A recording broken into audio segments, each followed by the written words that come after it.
listening to Miller and Moulton, exclusively on the Florida Sports Network. And now, here's Mark Miller and David Moulton.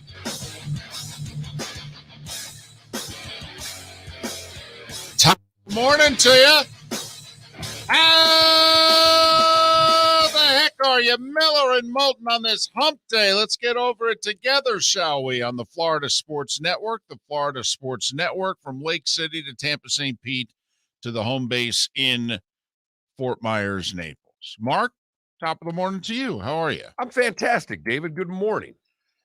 You, to go behind the curtain a little bit, young Felipe on the other side of the glass. All right. He's got his first job in the business, and he has to produce this, godforsaken show.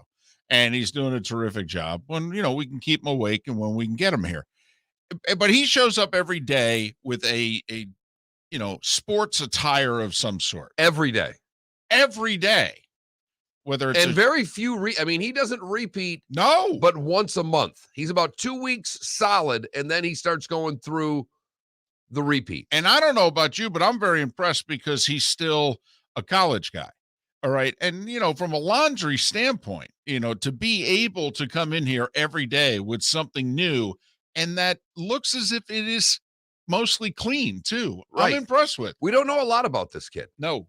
We know where he's from. We know mom worked in the education world. Right. She works mornings, by the way. He was talking to her yesterday morning, right around this time. Got us on the air and called mom. Right. So it shows how much he cares about the show. Well, listen, 6:01:30, man. After that, it's smoke him if you got him for 10, 12 minutes. But, I've not heard anything about a girlfriend or a significant other. So I don't believe anyone's doing his laundry for him. No, the only thing we know is that he hoops at least 3 times a week. And apparently he talks some serious trash, which is interesting in and of itself. In fact, we may have to send a few spies. We know some people that work over there. We may have to send a spy or two to the pickup games to investigate. Well, I will say there is a middle-aged man who works in the business office here who also does some hooping and some trash talking. And I actually think we should get the two of them out on the court together in a little one-on-one. Huh. Can't guard me in the post. Okay. Oh, my God. Right. It's just... So you get a little sample right there as to what it must be like. But Felipe comes in every morning with a Miami-based, usually, sports attire. Only for you, I feel, to come off the top rope this morning with an old-school Miami Hurricane sweatshirt. I broke it out this morning. It was chilly. I mean, everybody's aware that this is not Florida weather. Chilly. Chilly. Not Philly, but chilly. Chilly. And I was getting ready to walk the dog. And yesterday I made the mistake of just throwing the flip-flops on, grabbing the shorts, and walking outside going, what in the hell is this? Right. Didn't check the temperature before you did it. So I checked this morning. It was a touch warmer, but I said, you know what? I'm going to go with a pair of sweatpants. And you know what? I'm going to pull out my old University of Miami gray college sweatshirt. And why I say college sweatshirt?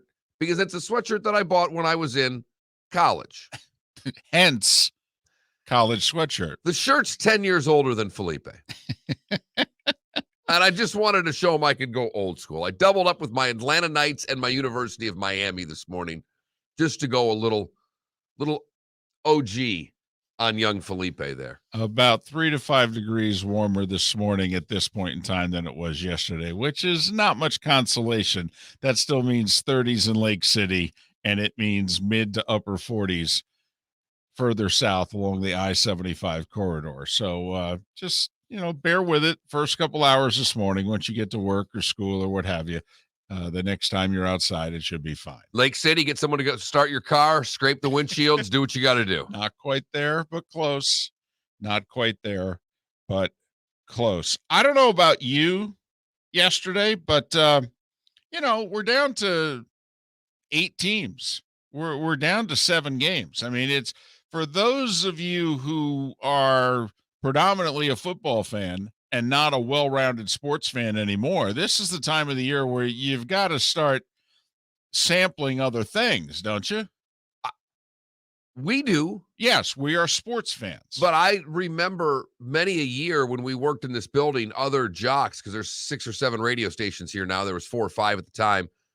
And I remember some of the jocks from the other stations, when their team would be eliminated from football or the playoffs or whatever had happened, they'd say, hey, see you in August. Yeah. And it's like, what are you talking about? There's a big, bad sports world out there. It's wonderful. It's glorious. It is. It doesn't matter, though. The football world doesn't quit anymore. When that was going on, the football world had a defined offseason. The football world no longer really has a defined offseason unless you want to say July. But we had some college hoops last night, and not a huge upset, by the way, only a little bit of an upset. It when they're ranked in the top 5 or 6 or what have you, it feels like a big upset, but we talked about it at the end of the show yesterday. Florida State, 5.5 point dog at home against Duke in college hoops? They tried to blow it. They really did. Up 9 late, had to hit a 2 running layup to force overtime after being up 9 in the final, I think 4 minutes or something like that. But the Noles get a terrific win at home against Duke. And no, it's a slight, like you said, David, it's a slight upset. He can coach. They can play. They're good at home. They defend very well. This isn't a great Florida State team. Unfortunately, the great Florida State team, got their hearts taken out by COVID a couple of years ago. Yeah, that was probably the best team that he's had. Yeah, I think so. But I will say this. I mean, Duke's the best team in the ACC, but the Miami Hurricanes are the second best team. Did you see what they did last night at North Carolina? They took North Carolina out back to the shed. That's something North Carolina's supposed to do to teams. Miami whooped them last night. Wear that sweater proud, Mark. 85-57, by the way. I'm going to use it as a diaper on you, young man. Oh, my. And Florida State's coming on because they beat Miami and now they beat Duke. And so we got a little college hoops going on last night. Got some upsets in the Big 12. And, I hope you're paying attention.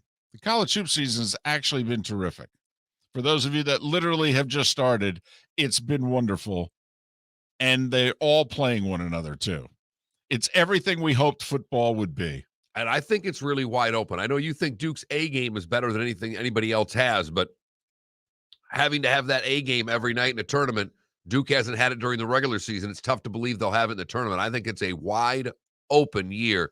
You've got 4 teams from the Big Ten that are pretty good. You got some ACC teams that are playing pretty well right now. You got the outliers. You got your Novas, and you got USC and UCLA both good. I mean, it's a wide open, any part of the country can win the title this year. But obviously football drives the train, the bus, whatever analogy you want to use. And what I am finding interesting is just how many people are being interviewed in certain places. It seems to me as if they're now interviewing more folks, that it used to be 6, maybe 7. We've got 4 of the head coaching vacancies that are open. Teams have requested interviews with 10 or more guys. You've hired people before. That seems like a lot. Remember, these are interviews. These are not just going through the resumes and you take 200 and you narrow it down to 12 and then you start to make phone calls and parse things. We're talking interviews. And then you got to have second interviews. Well, I will say Pat Kerwin did not really describe these as real first interviews. He described them more as Zoom calls. So I'm going to take Pat's word for this. In their introductory meetings, not really interviews. And David, can I just give these teams a small benefit of the doubt? I didn't hire anybody in the Zoom world. If I would have hired people in the Zoom world, I would have taken the top 12, 15 resumes, as opposed to whittling it down to 3 in conducting interviews. I probably, with today's technology, would have done a lot more. I'd like to think I would have. Then again, I'm pretty lazy. I probably would have still just interviewed 3 people. But the ability with technology to get to more people more quickly without incurring any expense, you have to at least account for that in some way, shape, or form. And it's a way to maybe find someone you didn't think, find a quality candidate that you were never planning on interviewing. And what people think is happening is that some of the more experienced coaches that are out there who actually have something significant on their resume are not necessarily the most sought after to be interviewed and don't appear to be finalists for many, if any, jobs out there. And what we're talking about is we're talking about a Jim Caldwell who took the Colts to a Super Bowl and had a winning record with the Lions. We're talking about Bill O'Brien, who seemingly only Jacksonville is really interested in kicking the tires. And the word kind of came out yesterday that he's probably not going to make the final cut. I find it also Doug Peterson, who won a Super Bowl not that long ago, like 2017 season. And he apparently, of the 8 places that are looking for head coaching jobs, has gotten 2 interviews and isn't, if you believe reports, going to be a finalist at either one of those 2 places. That, to me, is surprising.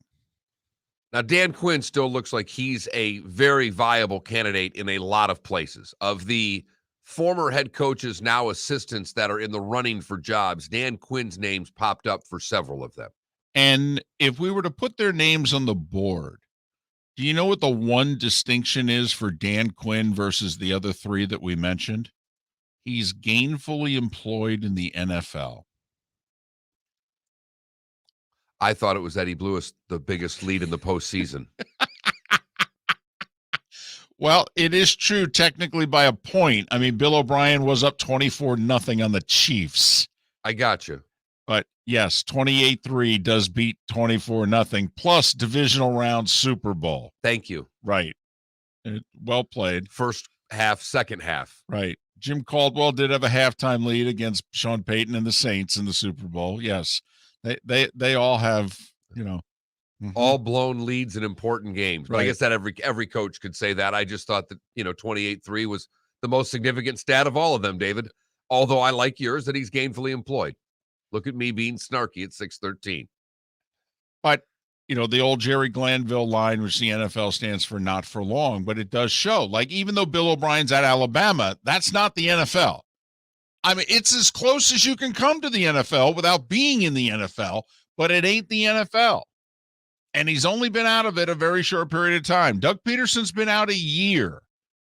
Jim Caldwell's been out 1 to 2 years.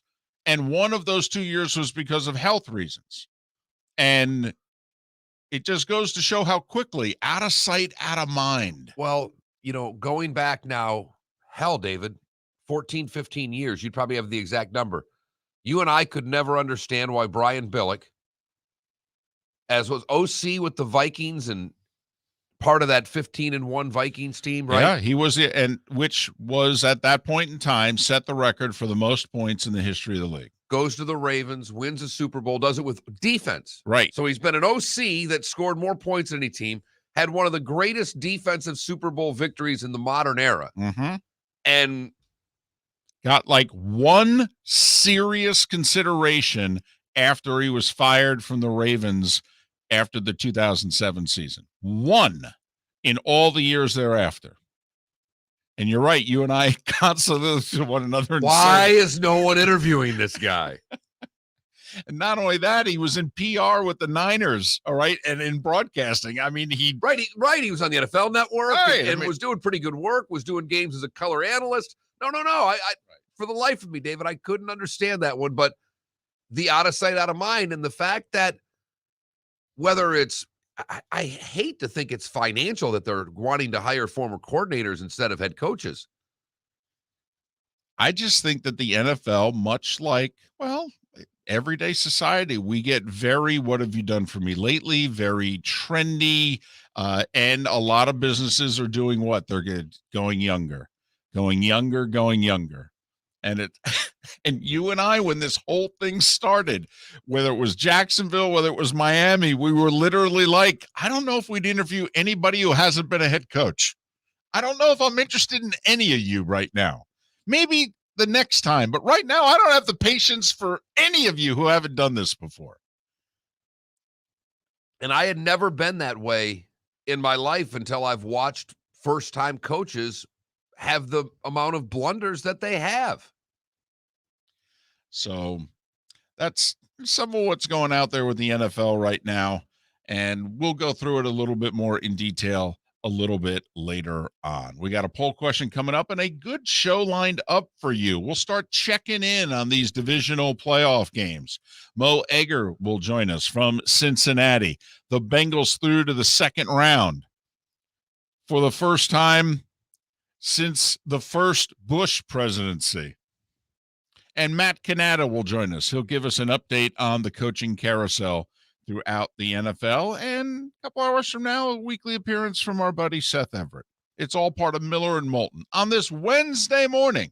Thanks for being with us on the Florida Sports Network.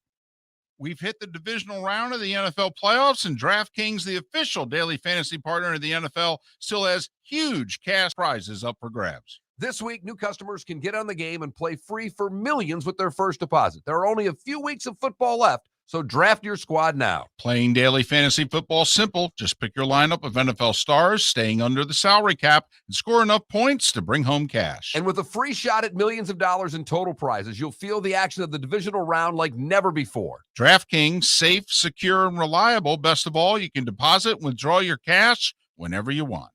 Download the DraftKings app now and use the promo code M&M to play free for millions. That's right. Enter promo code M&M to get a free shot at millions in total prizes with your first deposit. Get in the action for the divisional round only at DraftKings, the official daily fantasy partner of the NFL. Minimum $5 deposit required. Eligibility restrictions apply. See DraftKings.com for details. You are listening to Miller and Moulton on the Florida Sports Network.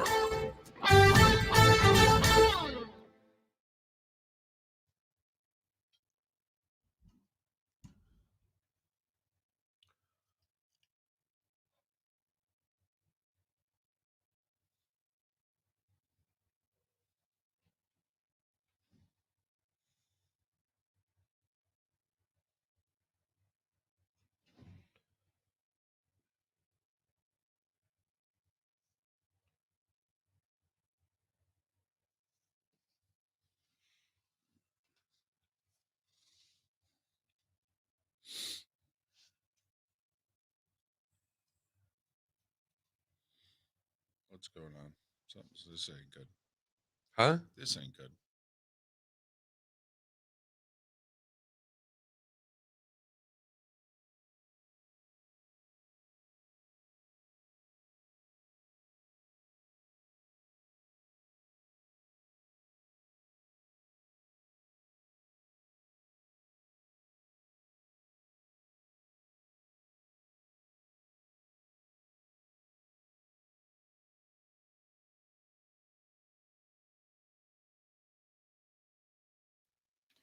We weren't getting audio. That was the Tampa guy. Said he wasn't hearing, but we got it back. Is he getting it on Westwood 1 or is he still doing it the old way? I think You don't know. It should be Westwood, but it You might don't be know. the old way. Okay. Is this Tampa? The things I've been saying for 2 I know. weeks. I mean, I don't, it's hard not to get a little upset, but it's like, I've only been telling everybody this for weeks leading into this. Poll question. Mm-hmm.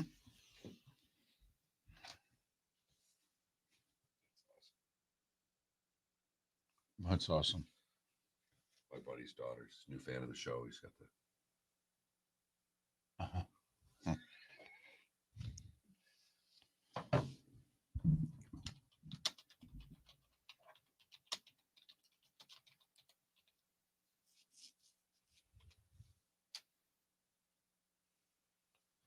Well, there's trades yesterday in the NBA, huh? Yeah, a 3-teamer. Yeah.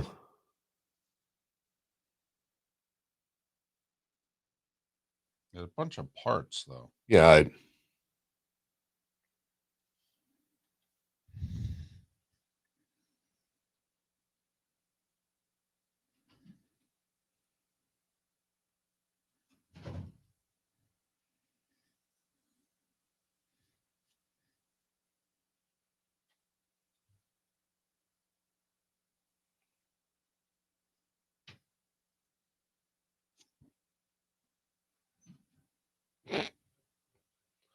Did you see Ronald's tweet? Yep, because they did it in 2013 also. That's when Roy Williams uttered the famous line, "These guys lost the Florida Gulf Coast, huh? Gulf Coast must be really good." And then, a month later, everybody knew who they were.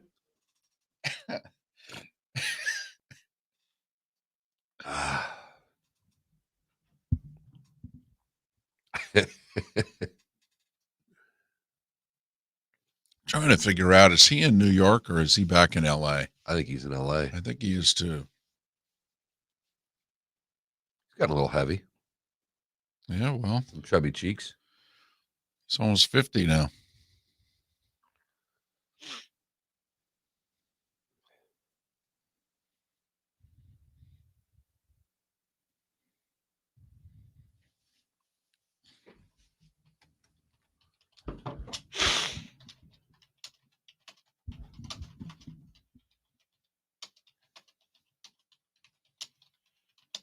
$30 seconds.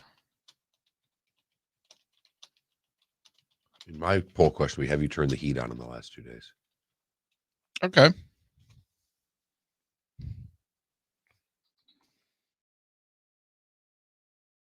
$15.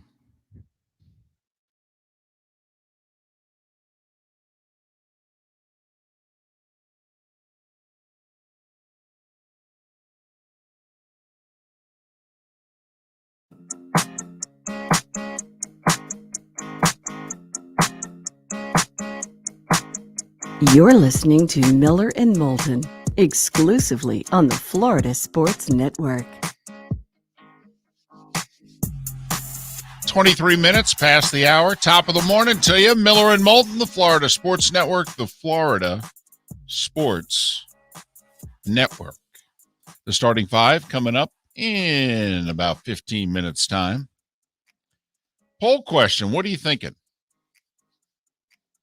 Well, I don't have a lot of sports and poll questions in me right now. Middle of the week, I don't want to start getting into the weekend games, but I don't know if you're aware, it's been cold around here. It's been chilly. And you told me that your wife did it. She turned the heat on. She did. My wife did not. My wife cracked under the pressure. So it's very simple. Have you turned the heat on in the last 2 days? Florida winter. Right. Well, it is the dead of winter. That is true. In the 30s in Lake City, in the 40s in Tampa, St. Pete, and Fort Myers, Naples. That is true. I mean, put it this way. If you don't turn the heat on in the house when you go to bed, when you wake up in the morning, there's a good chance your house is in the 60s. I mean, it's very hotel room temperature. I don't know when's the last time all of you have been in a hotel room, but they are into keeping it between 66 and 68 degrees in hotel rooms. It's fantastic. It's great sleeping temperature. It really is.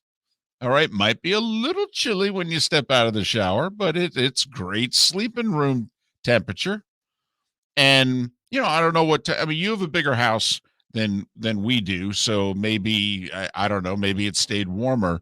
But like when I woke up this morning, I mean, it was in the 60s in my house. And I thought to myself, and I was the first one up, and I thought, wife might appreciate it if it wasn't 66 when she woke up. So I turned the heat on as I was leaving at 5:00. She wasn't up yet. I turned the heat on. The good news is you had already had it on this week. So she was not going to wake up fearing that the house was on fire. Right. For those that don't know, for years, and we've been in this house almost 20 years, for a good decade, my wife did not turn the heat on. And I said, we have heat. We could really use it. And she's like, no, we'll burn the house down. Oh, I didn't understand turning the heat on was going to burn it down. It's a new system and everything, honey. No, we'll burn the house down. Gotcha.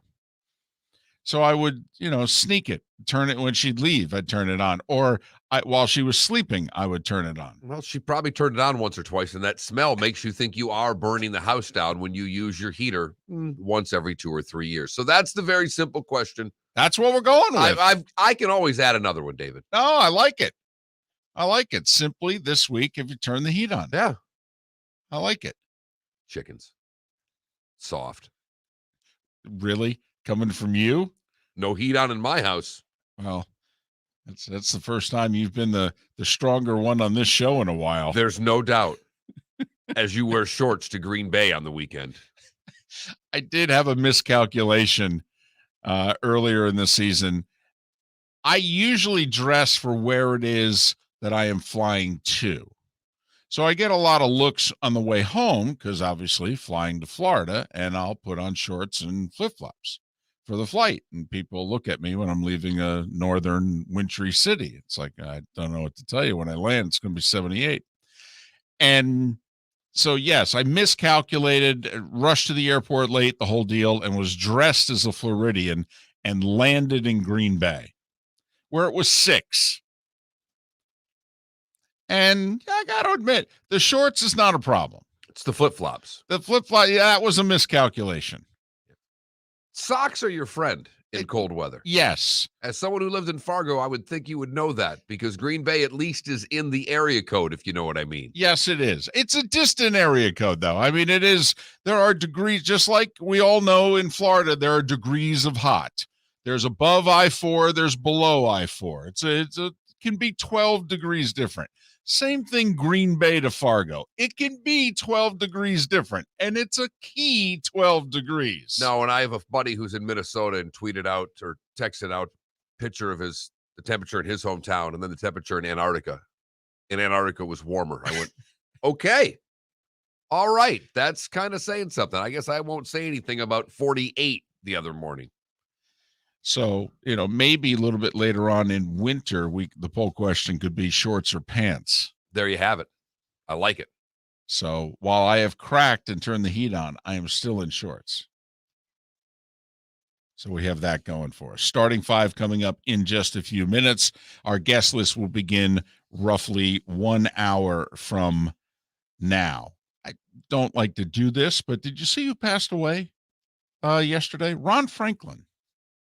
Longtime ESPN voice, 25 years, college sports when ESPN was, right. Right. So it's 79 years old. I didn't realize this. I knew he was a Texan, but apparently he was the voice of the Oilers during the whole bum Earl Campbell, Love You Blue, and then voice of the University of Texas. So Franklin, and then I know that guy in Chicago, longtime radio guy, a couple of longtime media people passed in the past couple of days, one from Chicago as well. The great part about the Chicago longtime radio guy is he was the one, and you've got to be probably middle-aged, or you were just lucky enough to have heard this story over the years. But Lee Elia was the manager of the Cubs, and I believe it was early 80s, 83. And it's Les Grobstein, who's the reporter who passed, just so we make sure we get his name out there. And he was around 69 or 70 years of age. And he, back in the day, the Cubs, there were no lights at Wrigley at that time. Lights didn't come for another 5 years. And so the Cubs are playing during the day, and they're not good. That's why when they got really good in 84, I mean, it came out of nowhere. The Cubs hadn't been good pretty much since 69. And so this is like 82, 83, and they're bad. And Lee Ely is the manager, and they're off to like a 5-14 start on the season, and they lost the game during the day. And afterwards, he's meeting with newspaper reporters and a couple of radio guys. And Lee Elia goes off on this diatribe about life and the pursuit of happiness. And the fans apparently that day really turned on the team. They were throwing things. They were yelling things more than normal. And I believe the quote from Lee Elia, Mark, was 85% of the world is working and the other 15 are here at Wrigley. And I don't think Lee lasted much longer as the manager after that. But that Chicago radio guy was the one that was able to take that and immediately get it, I think, on WGN and, the same afternoon. And there you go. But that's fantastic. 85% of the blanking world is working. The other 15% come out here. Right. That goes over well, by the way. That just, what is it that you just said about your fan base? Bunch of unemployed losers? Is that Yes. basically what you just called them? Yeah. Mm-hmm. Yeah, I think Jim Fry was the GM, and I think Jim had to come down into the dugout pretty quickly, or he hired Dallas Green or something like that. I'm trying to remember who managed the 84 Cubs, but yeah, they had to make a change. So that's what he was known for. He, in his early 30s was probably his career highlight anyway. But so just wanted to mention Ron Franklin. Many of you grew up or remember watching him for a quarter century on ESPN. He passed away yesterday at the age of 79. 29 minutes before the hour, the starting five is next. Miller and Moulton, the Florida Sports Network. Hey, it's Mark Miller for the Training Grove by Orange Whip Golf, where golfers go to get better. Improve your golf game from home with Orange Whip Golf and Fitness online swing training program, The Training Grove. With a growing swing training video library and a daily program prescribed by golf fitness professionals, The Grove provides a clear path to unlock your most powerful swing, giving you control of your game like never before. Join thousands like me who have finally found a way to achieve results in half the time of traditional game improvement methods with The Grove's revolutionary blend of golf fitness, instruction, and award-winning Orange Whip products. Go to orangewhipgolf.com to get started for a free 14-day risk-free trial and use code Miller10 to get $20 off your first month. That's orangewhipgolf.com to get started for a free 14-day risk-free trial. Remember to use code Miller10. That will get you $20 off your first month. The Training Grove by Orange Whip Golf, where golfers go to get better. You are listening to Miller and Moulton on the Florida Sports Network.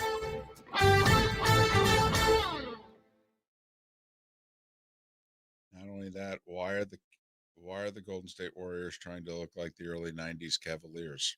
I was going to say they looked a lot like the Pistons when I first saw the unis. I mean, if you want to know the truth, I saw the blue and I went, is that Detroit? Because usually you wear darks on the road in basketball.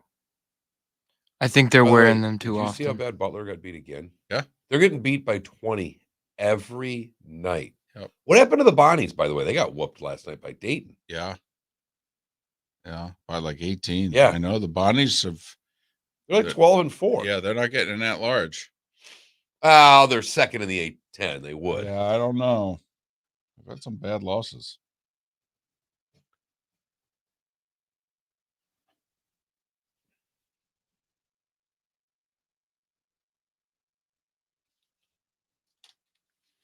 So are we all set? For the starting five? No, the network. And Oh, everything. yeah. Okay.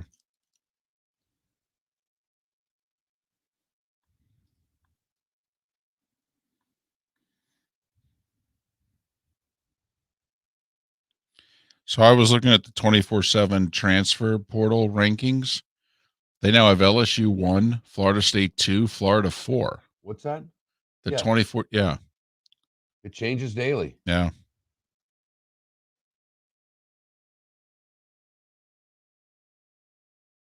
Miami just got Ole Miss's running back, I think.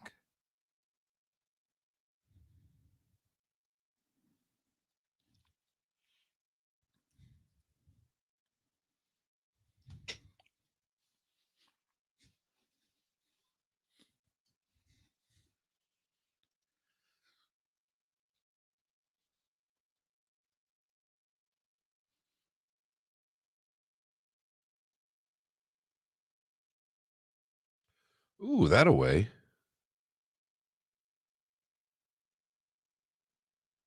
Tucker added a Georgia corner. I'll take a Georgia corner at Michigan State.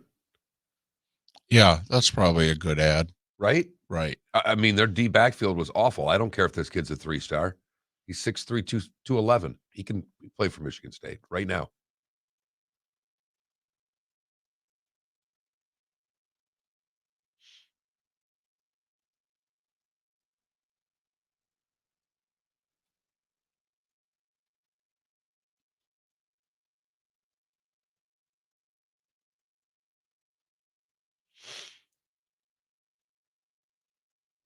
Stamkos won the fan vote over Barkov there. –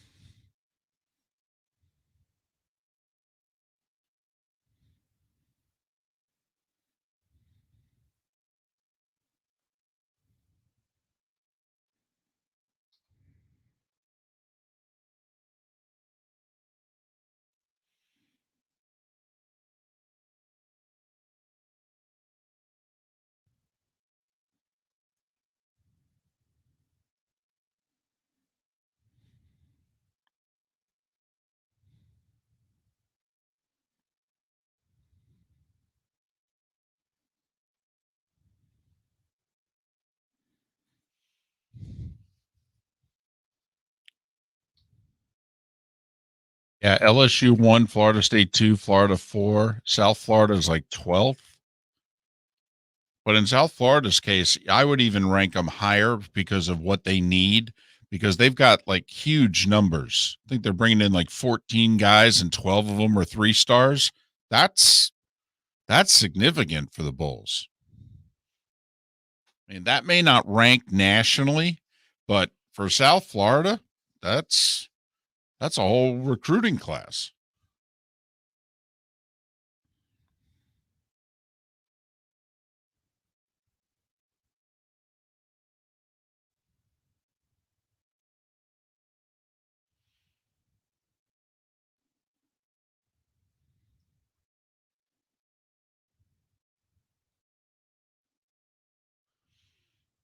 All right. Just a little presidential trivia for you today. Mm-hmm. Today was the night before JFK's inauguration. 15 seconds. Sinatra threw a gala to eradicate the Democratic Party's $2 million campaign debt.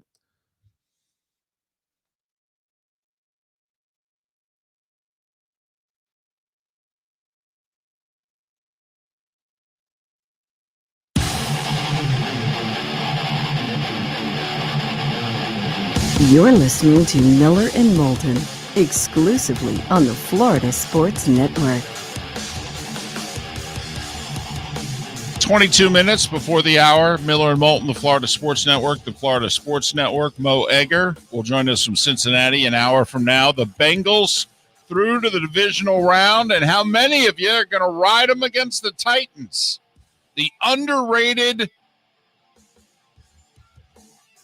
pay them no mind Tennessee Titans. Mark is raising his hand. Yep, he's thinking about it. It's only Wednesday. He can flip-flop a couple of times between now and Selection Friday here on Miller and Moulton. Matt Cannata to talk the league at large in a little more than an hour. Seth Everett a couple hours from now. Right now it is time for The Starting Five. 5 stories you need to know. It's the Starting Five on Miller and Moulton. Here's number 1.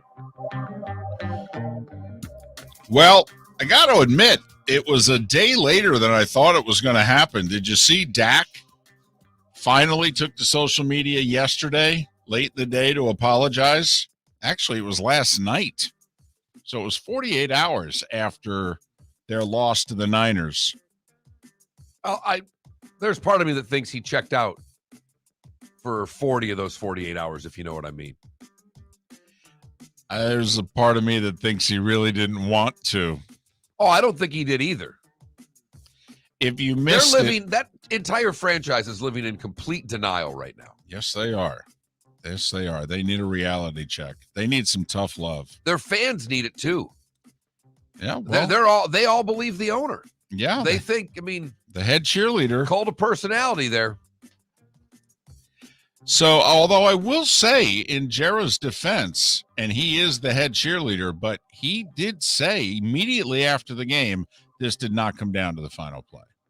He goes, we should not be harping on the final play. I mean, I'll give him credit for that. I got you, but it is also his leadership that's told everybody this is a Super Bowl winning team that went 6-6 in the NFL. Right, 6-0 in the NFC East. Right. Right. Kind of like the ACC Coastal. So if you missed it. Or the SEC East. Yeah. Ooh, nice. Ooh. Nice looking. Very nice. Well played. Well played. I like it. After the game, the Cowboy fans were throwing stuff on the field at the officials as they were running off. And Dak at first thought it was the fans throwing stuff at the players. And he was like, this is ridiculous. You can't have this. And then one of the reporters went, actually, it was meant for the officials. And Dak went, oh, well, good for them then. And I thought did you hear the audio? I did not. I thought it was slightly in jest. I really did. He didn't laugh, probably because he was too bummed that they lost. But I thought it was a little more little joking tongue-in-cheek than serious, but it didn't come off that way. And David, we have that problem. We can relate to that. Yeah. We certainly have that problem as a society right now. Also, Dak finally came out, and I deeply regret the comments I made regarding the officials after the game on Sunday. I was caught up in the emotion of a disappointing loss, and my words were uncalled for and unfair. All right, that was a mistake on my behalf, and I am sorry. All right, and he went on to, say, listen, I hold the NFL officials in the highest regard, blah, blah, blah, blah, and, safety of everyone is of utmost importance. Okay, so, Dallas went off Philadelphia. Here's the scoreboard, by the way, in terms of the 8 teams that are looking to fill vacancies. The Bears have 10 head coaching candidates. Those in state that are on the list include Todd Bowles and Byron Leftwich of the Bucks, neither of whom has had an interview yet, but they're on the list. Brian Flores has completed his interview with the Bears. The Broncos have. Oh, sorry. Just quickly, the Bucks coordinators wouldn't be able to interview until the off week before the Super Bowl or when they're eliminated. Correct? No, they've changed it. Basically, if the teams can work it out, they can do it. Like both Bills coordinators interviewed Sunday after they won Saturday night. Bowles and Leftwich both have interviews planned like Friday and Saturday this week with teams. All right. There you go. I know the rules had changed. I wanted to get that out there, so thank you. And it changed because too many guys on the teams that were winning were not getting jobs because, well, you can't touch them while they're interviewing. Well, what are we supposed to do? We're winning. We're in the playoffs.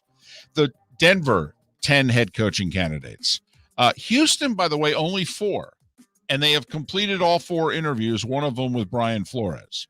Jacksonville has 10 head coaching candidates. They interviewed Leftwich. They want to interview Bowles. They've yet to do so. The Dolphins, with 7 head coaching candidates, they've only completed interviews with 2, is my understanding, Brian Daboll and Leslie Frazier. The Vikings, 8 head coaching candidates, and they've only done 1 interview. They are looking for a general manager, though. So maybe they're going to do that first. Todd Bowles is on their list. The Giants, they're not interviewing coaches yet. They're going to hire a GM and let the GM pick the coach. They've interviewed 9 guys for the GM job, and they just started doing second interviews.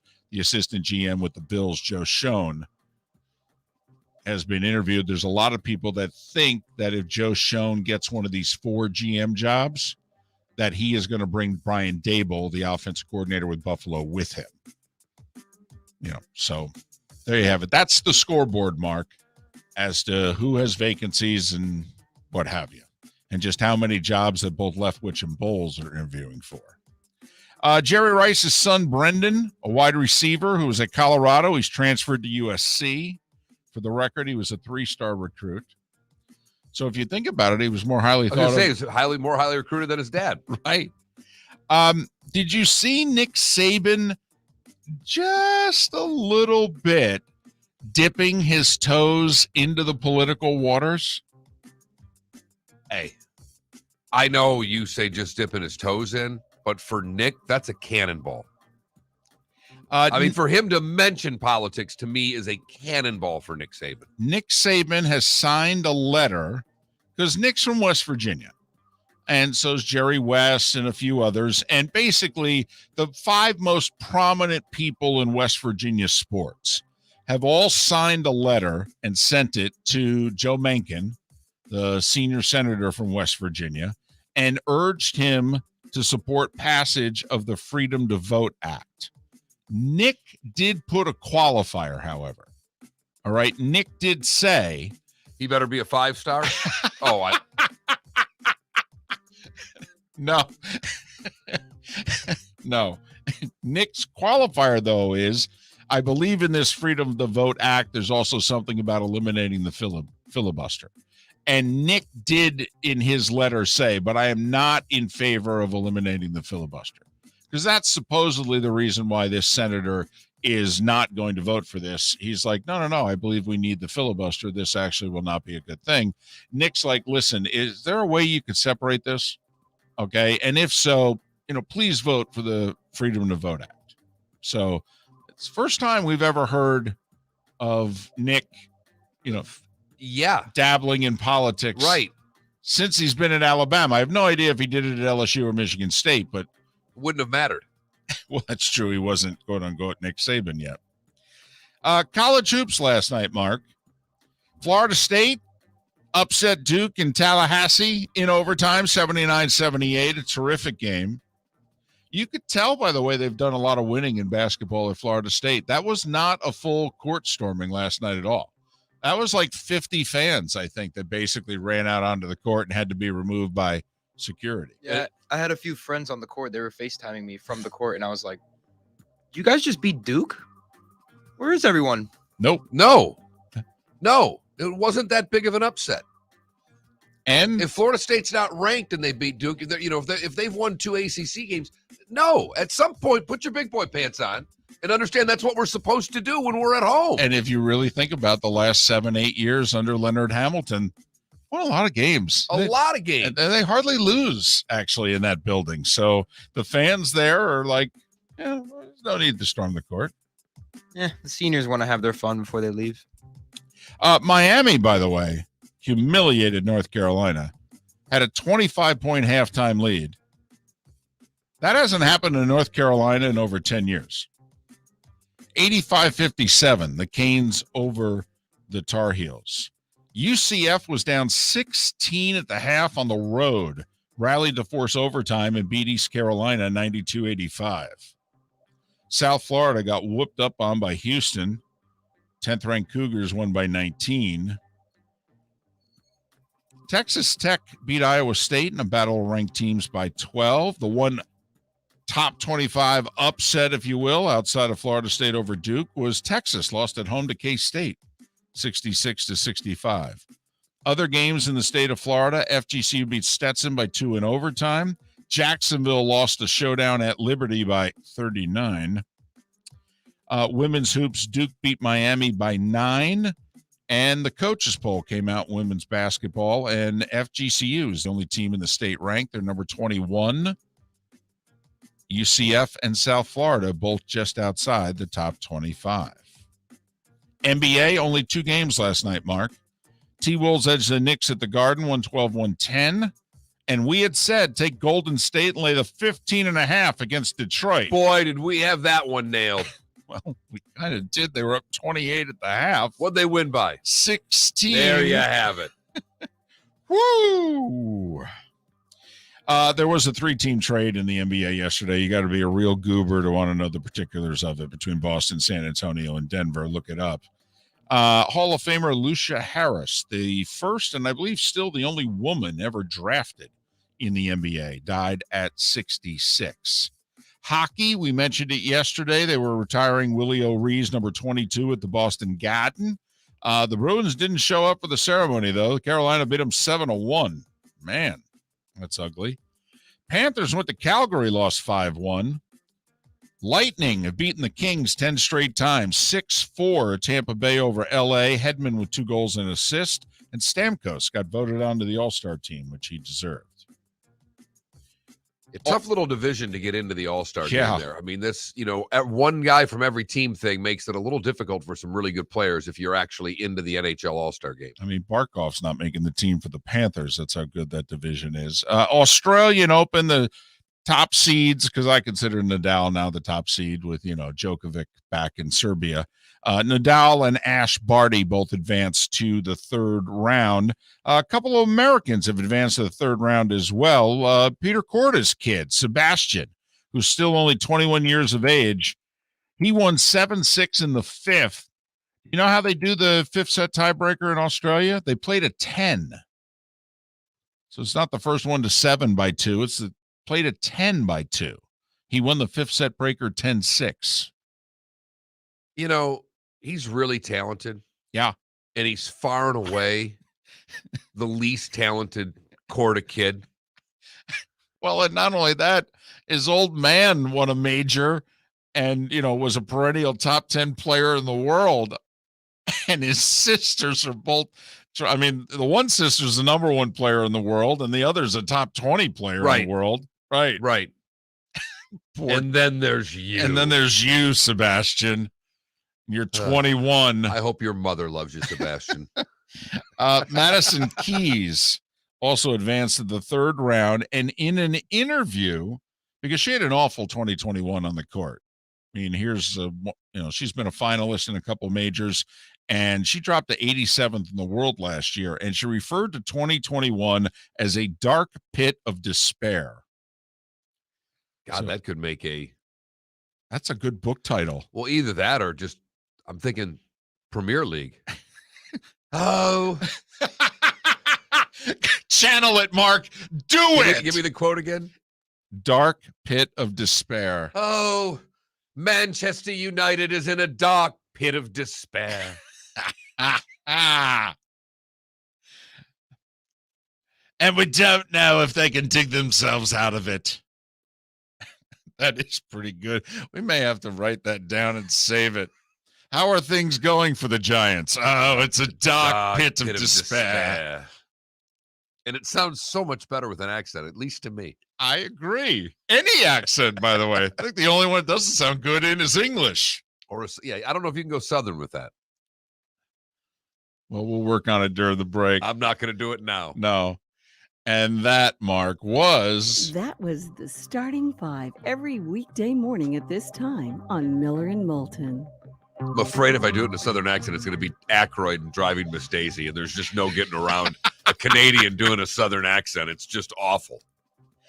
I don't think Pacino and Scarface would work well either, but I think we should all... Say hello to your dark... I'm done. Exactly. Don't. I think everyone should just, a little moment to entertain themselves this morning. Say dark pit of despair in however form you want. In fact, do it to your significant other or to your boss when you walk into work. How was last night? It was a dark pit of despair. Right. How are things going at work? It's a dark pit of despair. How's everything in your home life? It's a dark pit of despair. And then walk away. Right. Don't say another damn word. What's wrong with him? He's just channeling his inner Madison Keys. You think it's like some English author from the 1800s. Oh, Naru. Miller and Moulton on this hump day. Mo Egger to join us next hour. The Bengals. I just want to talk to somebody from Cincinnati who's middle-aged, who, 31 years. I don't even know if I want to break down the Bengals. I just want to talk to somebody from Cincinnati who went 31 years without their favorite team winning a playoff game. Well, and I don't know if Mo's old enough to remember. I'm going to guess barely. I think Mo's late 30s, early 40s. Miller and Moulton. Thanks for waking up with us here on the Florida Sports Network. Bring your big mouth to John Smith Subs and indulge in their overstuffed subs with the freshest quality ingredients. Enjoy our famous steak bomb with perfectly grilled marinated sirloin steak topped with provolone cheese, grilled onions, peppers, mushrooms, crispy bacon, juicy tomatoes, and creamy mayo. Boom! Made-to-order crispy fries can be paired with the Gator, the Cuban, the Chicken Bomb, or the Italian. Love local. Eat delicious with John Smith Subs. Find a John Smith Subs location near you today. The Firestone Grand Prix of St. Petersburg, presented by RP Funding, roars through the streets of beautiful downtown St. Petersburg, February 25th to the 27th. 3-day tickets are on sale now at gpstpete.com. It's fast, fun, family entertainment jam-packed into 3 days. The weekend is highlighted by the NTT IndyCar Series race taking the green flag on Sunday afternoon. It all happens at the Firestone Grand Prix of St. Petersburg, presented by RP Funding, February 25th to the 27th. Get your tickets at gpstpete.com to secure the best seats. We've hit the divisional round of the NFL playoffs, and DraftKings, the official daily fantasy partner of the NFL, still has huge cash prizes up for grabs. This week, new customers can get on the game and play free for millions with their first deposit. There are only a few weeks of football left, so draft your squad now. Playing daily fantasy football simple. Just pick your lineup of NFL stars, staying under the salary cap, and score enough points to bring home cash. And with a free shot at millions of dollars in total prizes, you'll feel the action of the divisional round like never before. DraftKings, safe, secure, and reliable. Best of all, you can deposit and withdraw your cash whenever you want. Download the DraftKings app now and use the promo code M&M to play free for millions. That's right. Enter promo code M&M to get a free shot at millions in total prizes with your first deposit. Get in the action for the divisional round only at DraftKings, the official daily fantasy partner of the NFL. Minimum $5 deposit required. Eligibility restrictions apply. See DraftKings.com for details. You are listening to Miller and Moulton on the Florida Sports Network.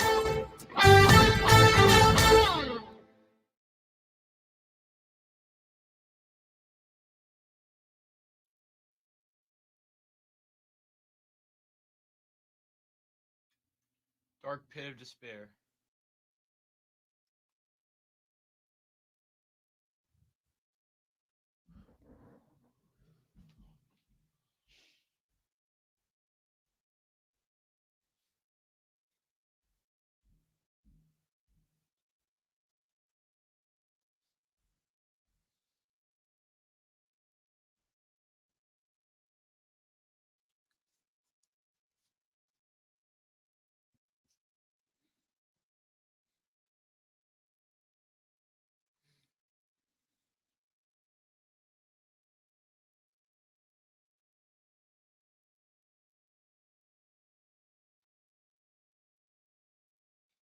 I kind of skimmed through it. The only thing I would love to know is that the Wake Forest guy said his players aren't in. Well, Wake Forest ain't making the playoffs. So I don't really give a damn about what Wake Forest players think. Well, I in theory, this year they might have.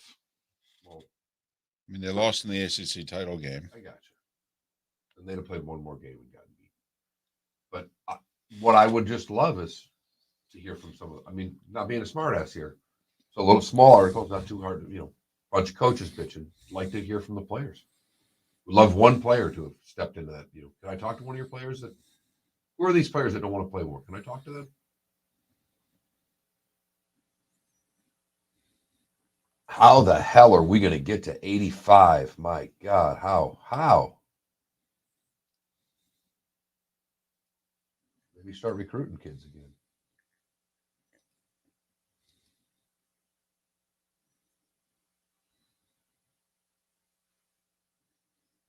Earl Weaver died 9 years ago today. He was on a cruise.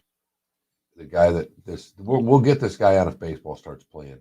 He's a big Orioles guy, but he does baseball.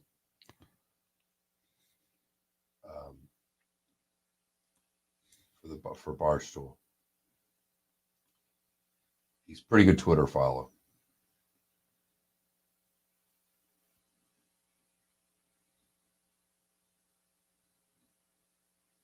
But he's got a Weaver rant, and he's like, if there's only one video you can post of Earl Weaver, it's this one. He died 9 years ago today.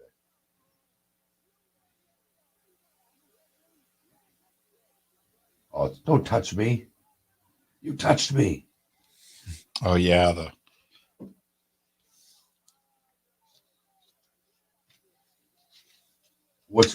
I'm watching this without sound. It's fantastic because Eddie Murray's got the ball and he's talking to another ump and he's looking for a new ball. They're just having a conversation as Weaver's just ranting, chasing an umpire around the field. Playing the Tigers. Dick Trzaskowski, third base coach. Look at that.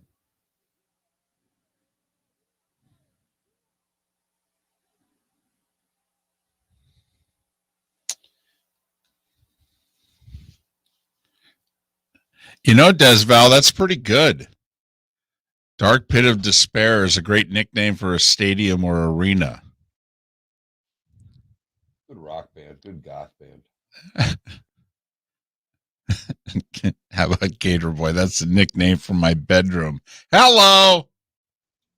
Oh, good God. Kick some dirt on him, Earl, would you? 10 seconds. Paul's wondering where's the ticker. He misses your ticker.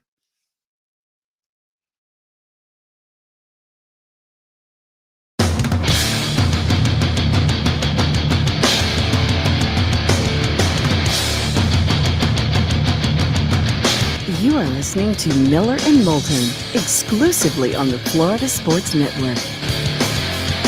And now, here's Mark Miller and David Moulton. Minute and a half past the hour of 7.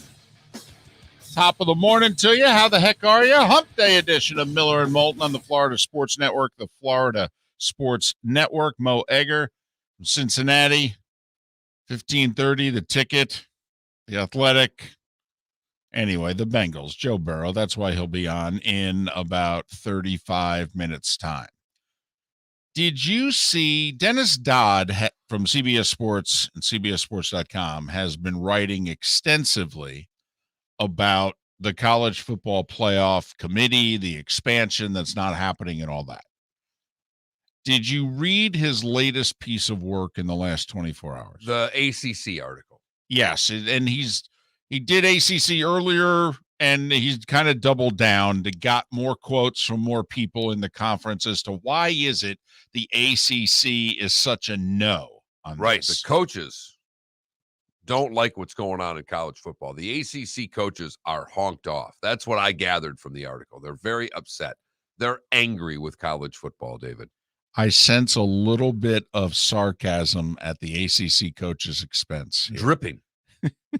Dripping. I just wanted to make sure everybody knew. You know, every now and then sarcasm does. It's kind of like Dak. Was he really joking afterwards or not? It got him in trouble. And I know we're going to take some time, but my quick analysis of this is Mary Kay Cabot wrote the article in Cleveland a couple of weeks ago, trashing the relationship between Kevin Stefanski and Baker Mayfield. Correct. We asked Pat Kerwin that day he was on the show. Pat, you know Stefanski very well. What do you take? Mary Kay Cabot's a great writer. She doesn't write clickbait stuff. It's not her game. He just said, I think she believed the agent.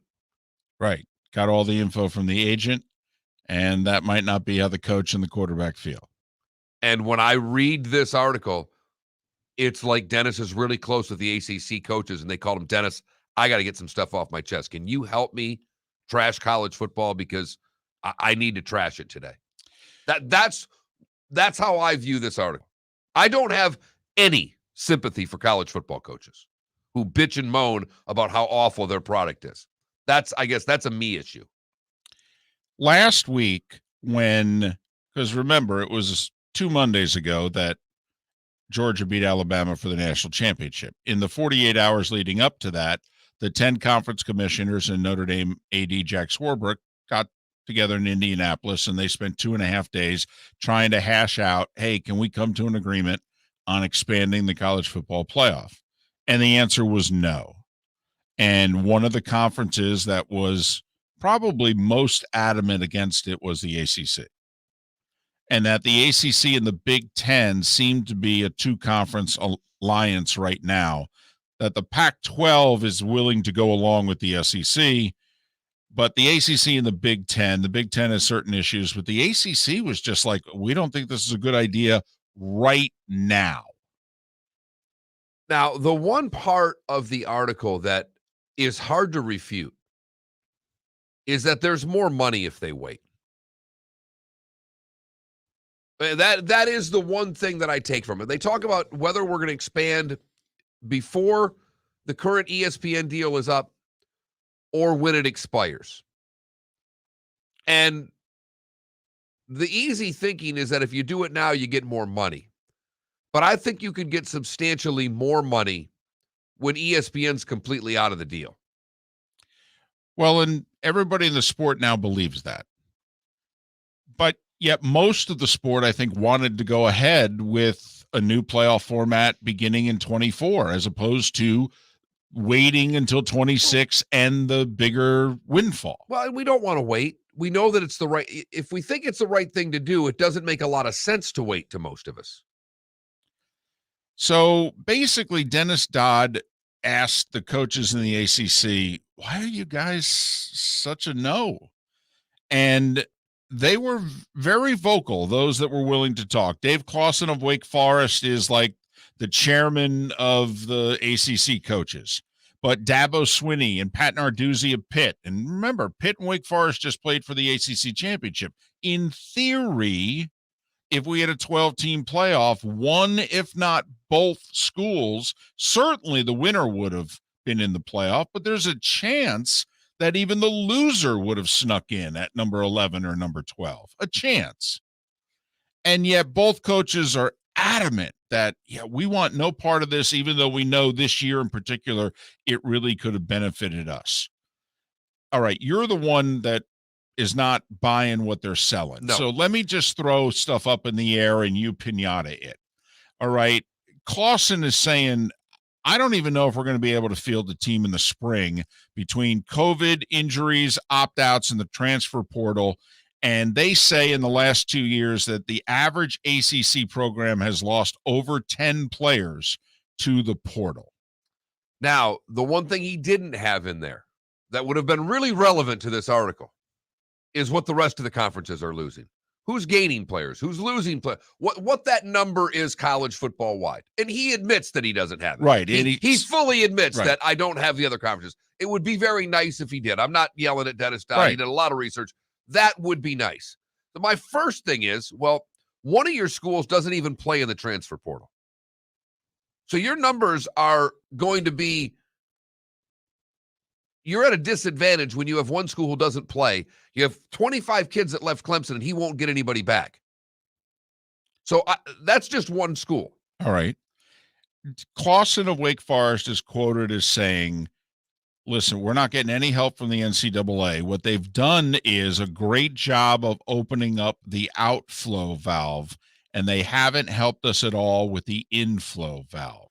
Now, I'm going to put some of that on you, Coach, because in talking to a few high school coaches from this area in the past month, they see, and Bud Elliott backed us on this, that the 2- and 3-star kid is not even getting recruited.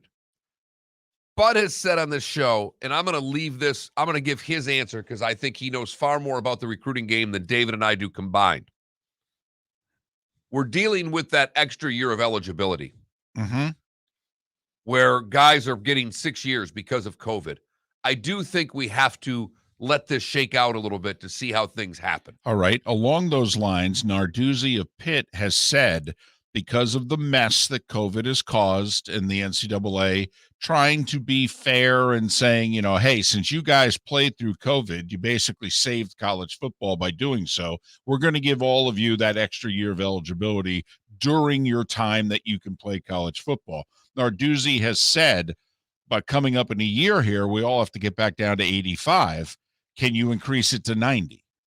That would help the schools out be able to manage their rosters. I'm confused though. One guy can't get to 85 and one guy needs 90. So they're contradicting one another in the same article, quite frankly. Because Clausen said, I don't even know how I'm going to get to 85. Narduzzi's saying I need 90. Well, which is it, guys? Narduzzi and all the coaches, Dabo's on record as saying, by the way, that, listen, I don't like a 12-team playoff because I don't think there are 12 teams good enough to play for the national championship. That's the only comment in there that I give a lot of credit to. Dabo believes, flat out, that there aren't 12 teams good enough to play for a title. Okay. So we shouldn't expand this thing because we're just doing it to print money. Now, Dennis, nice follow-up would have been, what's your number? So Narduzzi of Pitt has said, along with Clausen and apparently the conference as a whole, that every coach kind of polled their players, and that according to the coaches, the players of every team in the ACC have said they're against playing the number of games that it would take to play for a national championship, which if you think about it, 12 regular season, a conference title game of 13 in a lot of cases. And then in theory, you could have to play 4 playoff games. So a team could have to play 17. 2 teams, because there's a loser in that game. At most. Right. Right. But 2 teams. Because also those teams in theory might have gotten the first round bye, and at most they play 16 games. So the most number of games is 17. In all likelihood, most teams that are playing for the national championship will have gotten a first round bye, and their number will probably be 16. And to quote the great movie Animal House in my response is what I say about their polling of the players. Players don't want to play more games. Oh my goodness, I don't believe that for 1 second. Now, pro players, I believe. I don't buy that college players, whatever we do, guys, we need to practice more, have more spring ball, but let's limit the number of games because you guys have us here every hour of every day. And what I don't want to do is play more games. What I need to do is spend more time in the weight room, Coach. I think that is a load of crap. Well, I mean, you know, so you don't believe the coaches? Not one comment from a player in the article. Well, no. I mean, I must admit, it's tough second week of January, I think. It's much easier if you're Dennis Dodd, I think based out of Jacksonville, to do this over the phone talking to coaches than it is to get players. And I don't think the schools are going to help you get players on the line, in fairness to Dennis Dodd. But I do. How about this? I'm willing to go so far as to say it's kind of how you pose the question. If you ask a player now, by the way, end of a long season, I mean, most players are, I'm tired. Right after the bowl game that they had to go play in. Right. I'm tired. Hey, I could use a break. And you poll them right now and say, hey, what do you think about this playoff where you could possibly play 16 or 17 games? And they just got done playing 13 or 14. And they're like, seriously? I got to play 2 or 3 more games? Now, I think if you were to ease up on the players post the bowls, quite frankly, what we just went through with the NFL players in the last handful of years, in which they're like, could we have an off season, please? Please? Yeah, and David, college practices are brutal. They don't have the NFL rules about how much. Oh, no. And Dabo and these coaches are all talking about player safety with all these games. I have a million follow-ups. So are you thinking about then of hitting less in practice? Spending less time practicing? How are you making the place more safe for your players? I would ask them a million questions. I don't think these coaches care about anything but these coaches. I never have. I never will. It goes back to Sam Bradford. David, when you said that Stoops should Bob not play him. Stoops should not play him, he owes it to him. And I laughed at you. I laughed. I mean, I gave the laugh track that Felipe's got at you. And you and I went at it over it, and he put him right back in. They don't care. The ACC is also an interesting conference to be such a big no in this, because the ACC could really use an expanded playoff. The ACC made a mistake, and Jim Phillips, the current commissioner, has to inherit it from John Swofford. John Swofford was obsessed with the SEC. And what did the SEC get in their TV deal a decade ago? They got a network. And so Swofford was obsessed with, we need a network. Well, what John Swofford either didn't see or ignored was the fact that millions of people every year are cutting the cord. All right. And this cable network, kind of like the Big Ten, bringing in Rutgers and Maryland when they did it for the Big Ten network. And within 3 to 5 years of bringing them in, it's like, well, we don't need them anymore because, quite frankly, the Big Ten network is not what it was 10 years ago. People are cutting the cord, et cetera. And so they're stuck in a contract with ESPN through 2036, where they only get $17 million a year per school. And the only way that's going to go up is if they add Notre Dame. It says it specifically in black and white. And as we all know, Notre Dame's not joining the ACC.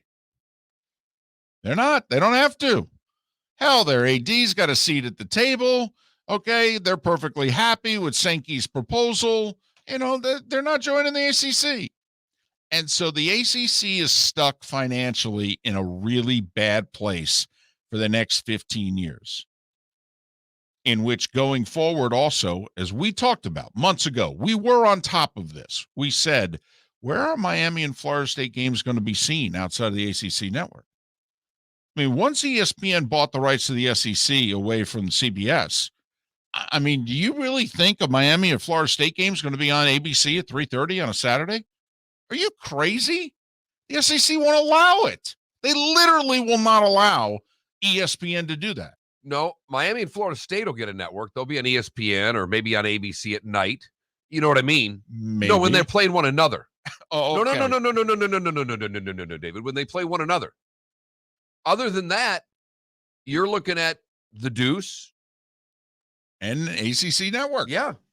And so they're going to not be nearly as visible, and they're going to make peanuts compared to what the SEC and the Big Ten and potentially even the Big 12. All right. And Pac 12 could be making, because they're going to do new TV deals here coming up in the next 2 to 3 years. So that's the ACC and why they're such a big no. And it's apparently many reasons.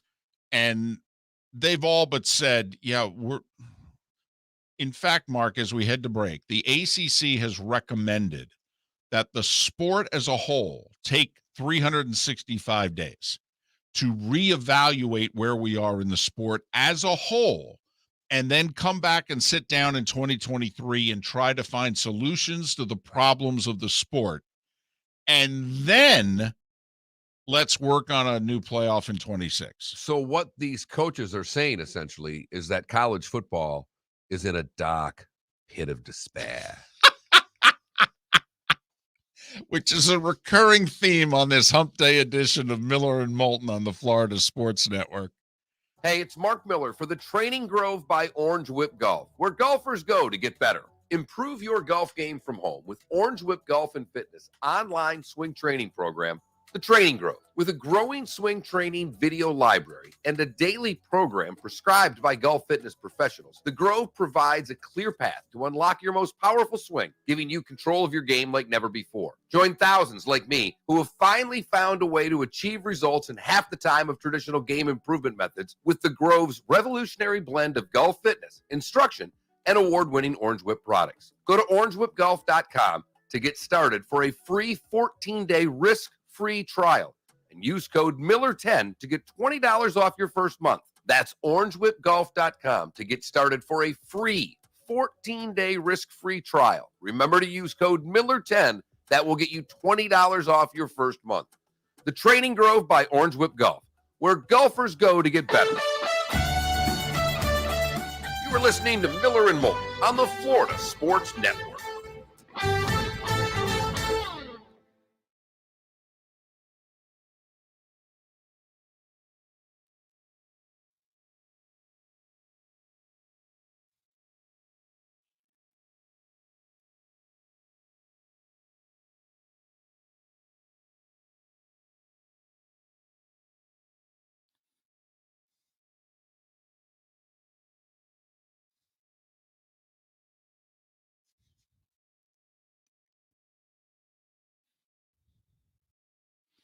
Yeah, DC, absolutely. Absolutely.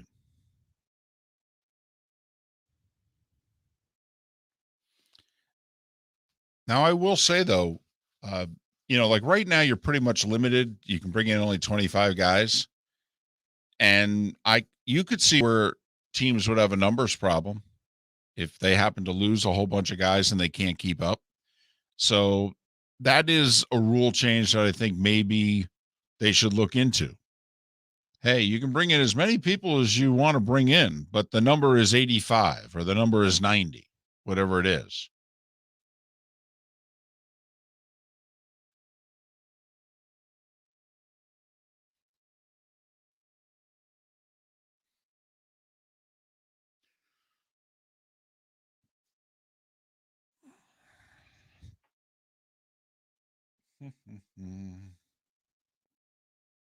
The dark pit of despair.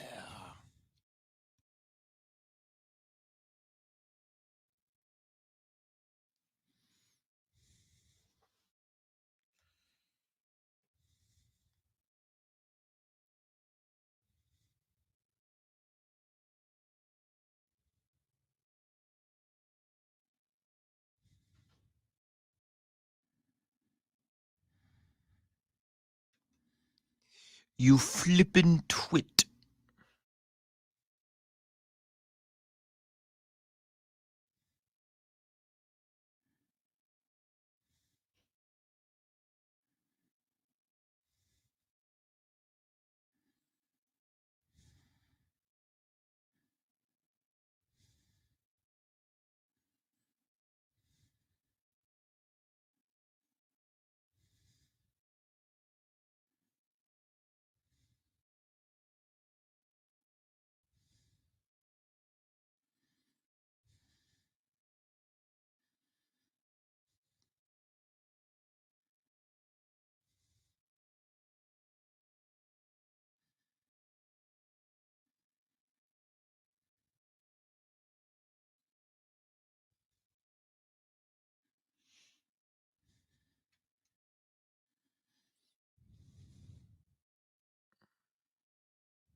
30 seconds.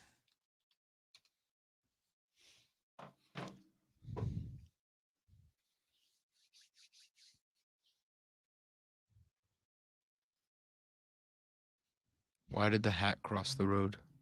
Is this a dad joke? Yes. Why did the hat cross the road? Yes. To get ahead. Okay. All right. Thank you, Ryan McGee. Yep.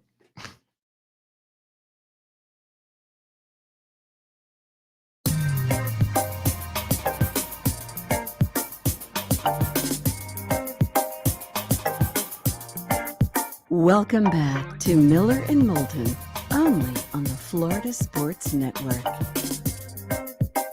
Having a lot of fun on this hump day. 24 minutes past the hour. Mo Egger, 1530. ESPN in Cincinnati will join us coming up in about 10, 12 minutes. Dark Pit of Despair is the theme of the day. Madison Keys, an American tennis player. She had a rough 2021. Her world ranking went from the top 10 to 87th in the world. She's advanced to the third round of the Australian Open. And Mark, when interviewed after her second round win, she said, "I'm just trying to get past last year, which was, quote, a dark pit of despair." And we love it. We've latched onto it. So has our audience, whether it be on the text line or in the Twitch chat room. It could be a country album. It could be the title to one of those books that you buy when you are in an airport and you want to go on the plane. Does that mean he just doesn't care and now I'm in a dark pit despair? Nice. Nice. Ryan, by the way, Mark says you will be in a dark pit of despair after betting against the Titans come Saturday. Yeah, because that's happened to all the people that have been betting against the Titans all these years. Why is this year different, Ryan? That's what I want to know. Why is RT17 this year going to be different than other years? Mo Egger, who will be all over the Bengals train, obviously, to join us in about 10 minutes or so. I've thought about it long and hard, and I'm sticking with my RT17 train. Very excited about that. I'm sticking with it. I had Cincinnati playing Kansas City for the AFC title before this sucker started. You I'm did. not deviating from that. You did. I give you credit. I had the Bills in the AFC title game when this thing started. I think they go in and get the W. So we're both riding certain trains here. But Buffalo at Tennessee. God, have they ever done that before? well, boy, talk about a dark pit of despair. Man. And for those that don't recall what Mark is talking about, it's the Music City Miracle, right? Frank Wycheck. We do have a poll question up today. Very simple. It has been chilly. Some would even say cold. If you're in Lake City, you definitely say it's cold. Tampa St. Pete says it's cold. Have you turned the heat on in the last 2 days? And while everyone thinks it's been at least chilly, Right. 73% of us have not turned the heat on. I think 27% of you, David, have turned the heat on. yeah, the wife cracked first. She did. I was stunned because the wife is usually someone who I run hot, she runs cold. And by hot, Mark means he sweats a lot. A ton. I run hot. But the wife is someone that when we go back to Pittsburgh and stay at her mom's, the way the extra bedroom is, it's 2 small beds. And usually she sleeps in one with my daughter and I get the other one to myself. Her bed in Pittsburgh, and it really doesn't matter what time of year, has a heated blanket on it. You know, one of those. Right. So I was stunned that in the last 2 days that she hasn't cracked. She hasn't cracked, nor has she cracked usually upstairs because we have separate units for up and down. Hasn't even turned it on for the daughter. Wow. But the daughter, unfortunately for her, is like her dad. Runs hot. Runs hot. Yeah. That's a bummer. We were talking college football last segment and the ACC, why it is they are so adamantly against expanding the playoff at this time. You know, the Big 12, and this obviously affects UCF here shortly. the Big 12, they're planning on Texas and Oklahoma for the next 4 years because Texas and Oklahoma have not indicated that they're going to write the big check to get out of the conference and buy their way into the SEC a couple years earlier. So, Mark, the Big 12 sat down and is like, we got to start planning what this conference is going to look like because we got 4 new teams coming in a year. And apparently we're going to have Texas and Oklahoma with them. So we're going to go from 10 to 14 for a couple of years. And so they're talking about what are we going to do? 2 things quickly. And I know nobody cares about basketball anymore. The Big 12 plays 18 conference games. I mean, Right. The way 10-team conferences used to all the time. Right. They're sticking with 18 conference games. So even when they expand to 14 teams, they're going to go, yeah, we're not going to play 20 or 22. I don't know what to do. We're just going to stick with 18. But the one that everybody wants to know about is football. What are they going to do with football? First, they're going to split Oklahoma and Texas. That way they can play twice. They have not announced this. Okay, this is what talking to people and what have you, preliminary talks, et cetera, et cetera. So we're going to have Big 12 North, Big 12 South, what we used to have. Remember, the worst division in the sport was Big 12 North. So Cincinnati and BYU, Mark, of the new schools, they would go to the north. UCF and Houston would go to the south. Oklahoma and Oklahoma State would stay in the north. The Texas schools would all stay in the south. So UCF would join the Texas schools, which is Texas, TCU, Texas Tech right now, and, of course, Baylor and Houston's joining. So you're going to have 5 Texas schools, UCF and West Virginia in the south. West Virginia right, is in the Big 12 South. Right. Cincinnati's in the north. Legends, leaders. So they split Cincinnati and West Virginia, and they keep Oklahoma and Texas separate. That's the first, based on, Dennis Dodd again, talking to people in the Big 12, and they're like, listen, nothing's official. This is fluid. But I'm just telling you right now that, when we came out of our first set of meetings, this is kind of what it would look like. So that is going to be awkward, though. The 1 to 3 years that Oklahoma and Texas are still in the Big 12, and their replacements have already joined. Is there any way that they would come to some sort of agreement and let Texas and Oklahoma leave earlier? Yeah, if they wrote a really big check. Would they? Would the SEC?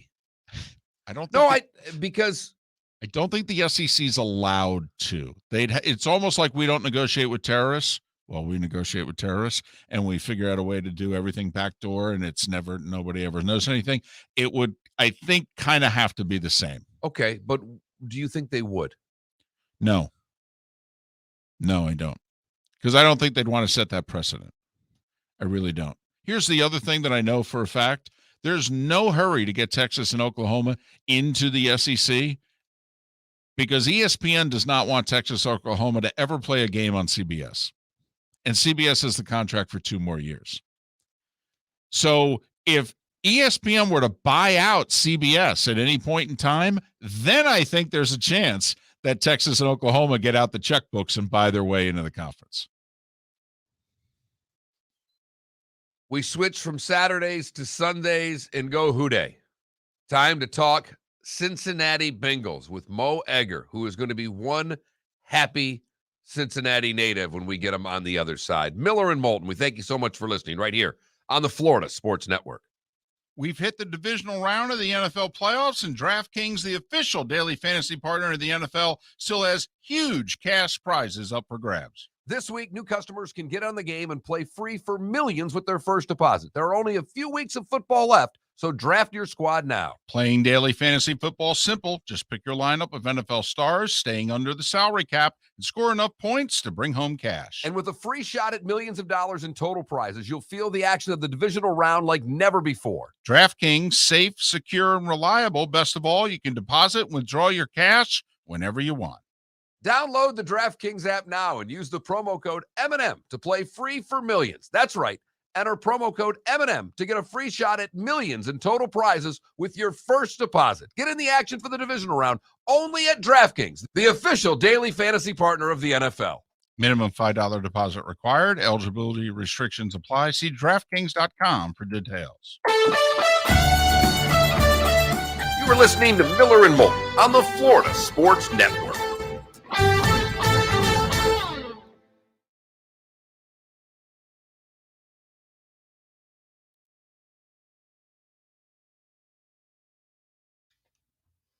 Hobbs, that was an all-time good line right there. It is the prequel to Burning Ring of Fire. In fact, it's actually a bowel movement. When you go to the bathroom, you're in a dark, deep, dark pit of despair. And then if you've had too much, Indian food, it leads to a burning ring of fire.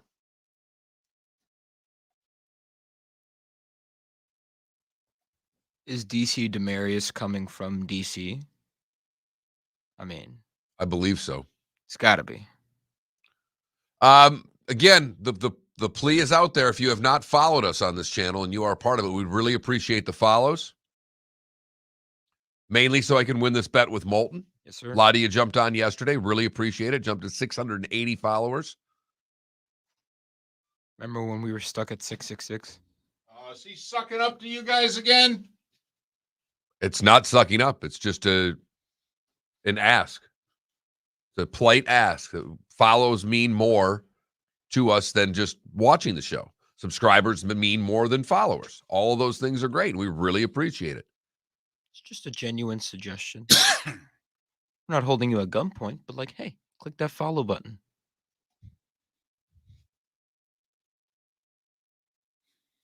Now, Nick is onto something.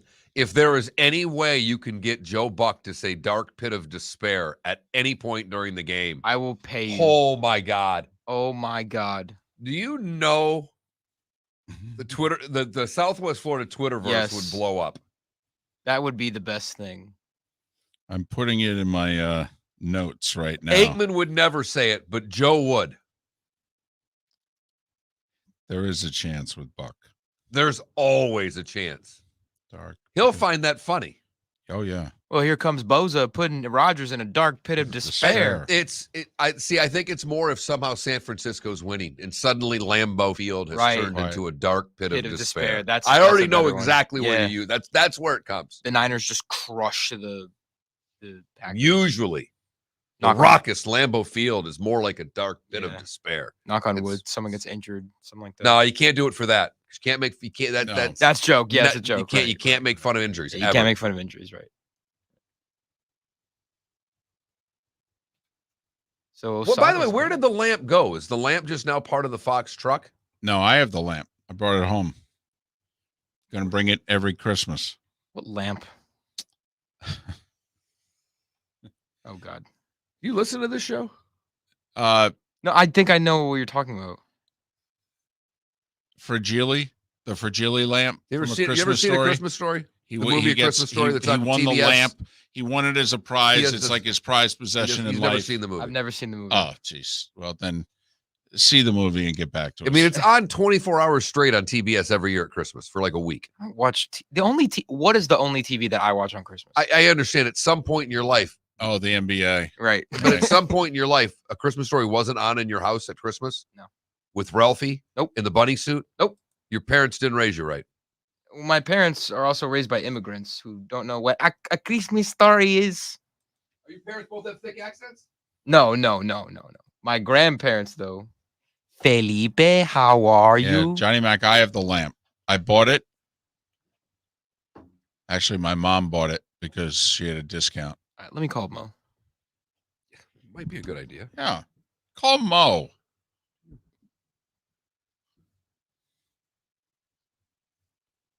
Who's he with? 1530 ESPN. 1530. That's and what a few other places. Mo Egger. 30 ESPN. Sin.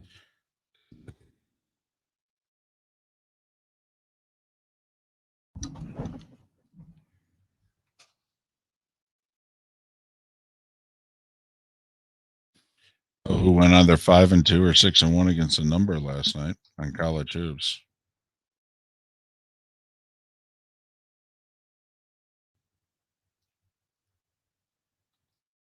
Hey, Mo's on hold, or Mo is on hold, and we got 10 seconds. Albar.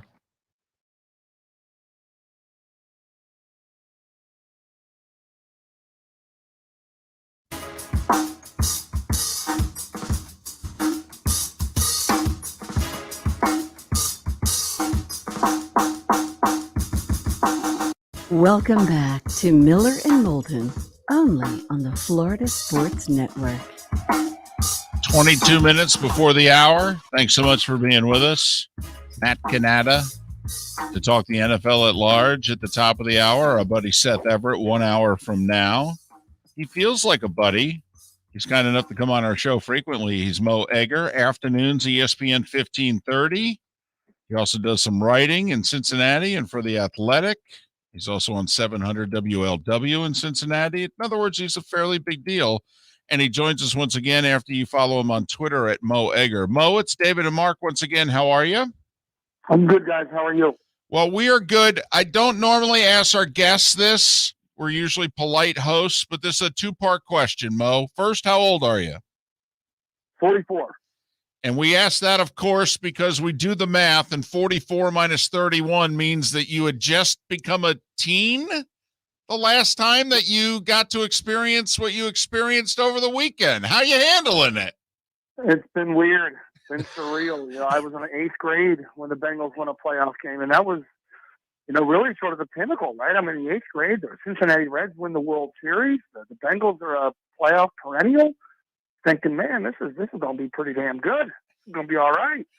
And boy, was that not the case. It was Saturday night was in this city. I know if you're looking at it from afar, you're like, big deal. They won a playoff game, right? They advanced to the divisional round. They have a lot of work to do, but it was exorcism here. It was catharsis. This team has at times been such a punchline, such a laughing stock. So many people have questioned their relationship with the franchise.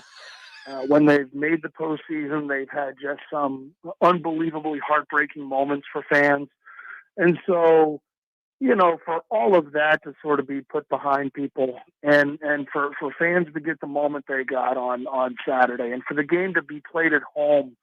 So, it could be a home setting for Bengals fans was really, really cool. And I think what goes along with all that is, not only do we not have to talk about a 31-year drought or go back every January and talk about what the price of gas was in January of 91 or what the number one song in the country was in January of 91.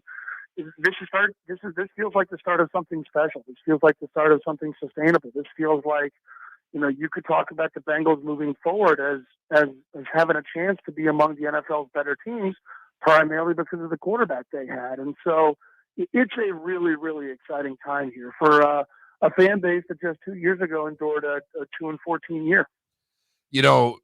Mo, you're so right. I've got two good friends that are from the Cincinnati area and around your age. And about mid-season, the text would start coming. It's going to be kind of fun watching this Joe Burrow guy. And it wasn't intense. It was just kind of like, hey, man, I think we got something here. And all of a sudden, and even through the game, they're both texting me, we're going to figure out a way to blow this. We're going to figure out a way to blow this. Were you going through those same moments of despair during the game as this thing seemingly Cincinnati couldn't seal the deal? Well, I think at halftime, you felt like they should have been up by more. They were up by 7 points. They had scored every time they touched the ball, but they had left some points on the field by not converting in the red zone. And you just had a sense that, all right, they're outplaying Vegas. They're the better team. They have the better quarterback. They haven't played poorly, but they haven't played as well as they should have, and they should be up by more points. And in that situation, you always wonder, is that going to come back and catch up to them? And look, in the second half, they only scored 6 points. They kicked a couple of field goals, and so every time they kicked a field goal, you thought to yourself, man, you know what? If they score a touchdown, that's putting this team away, and instead they're just sort of letting them hang around. But when the Raiders got the football, with a chance to tie the game and maybe, win the game if they go for 2, and early in the drive when there's a roughing the passer call that frankly wasn't a very good call, I don't know of anybody who's rooted for this team, who's cared about this team, who's followed this team, that at that point was assuming that the outcome was going to be what it was, because we had seen that before. We had seen the Bengals have the carpet pulled out from underneath them in that situation so many times. It was somewhat reminiscent of the feeling that people had 6 years ago when the Bengals were last in the postseason and Pittsburgh got the ball after a Jeremy Hill fumble, and they go down the field and kick a field goal. And they convert a 4th and 10 to kick that field goal, and they get the penalty on Vontaze Burfict to kick that field goal. In this franchise's history, in big moments, that team doesn't get to stop, and yet they did. But yeah, there's nobody. There's nobody in that stadium. There's nobody watching who didn't have this sense of dread, certainly at the end of the game, and perhaps for much of the afternoon as well. Mo Egger, afternoons, ESPN 1530 in Cincinnati. Follow him on Twitter, at Mo Egger, EGGER. All right, let's move ahead now. The Titans, and don't know if there's been a number 1 seed, Mo, that's been patted on the head and pushed to the side more than the Tennessee Titans in recent memory. They're not a team like the Chiefs or the Bills that, quite frankly, you fear. Yet they're the 1 seed for a reason. How do you think the Bengals match up? Well, I think when you look at the matchup, the first thing you have to figure out is who's going to play for this team on the defensive line. Because if you saw the game on Saturday, it felt like after every other play, a Bengals D lineman was coming off the field either with a knee injury, a foot injury, a concussion. And so the first thing you start there, okay, well, Derrick Henry's probably going to play on Saturday. Who's going to be on that Bengals defensive front to be able to stop him? And I think that's the big question coming into this week.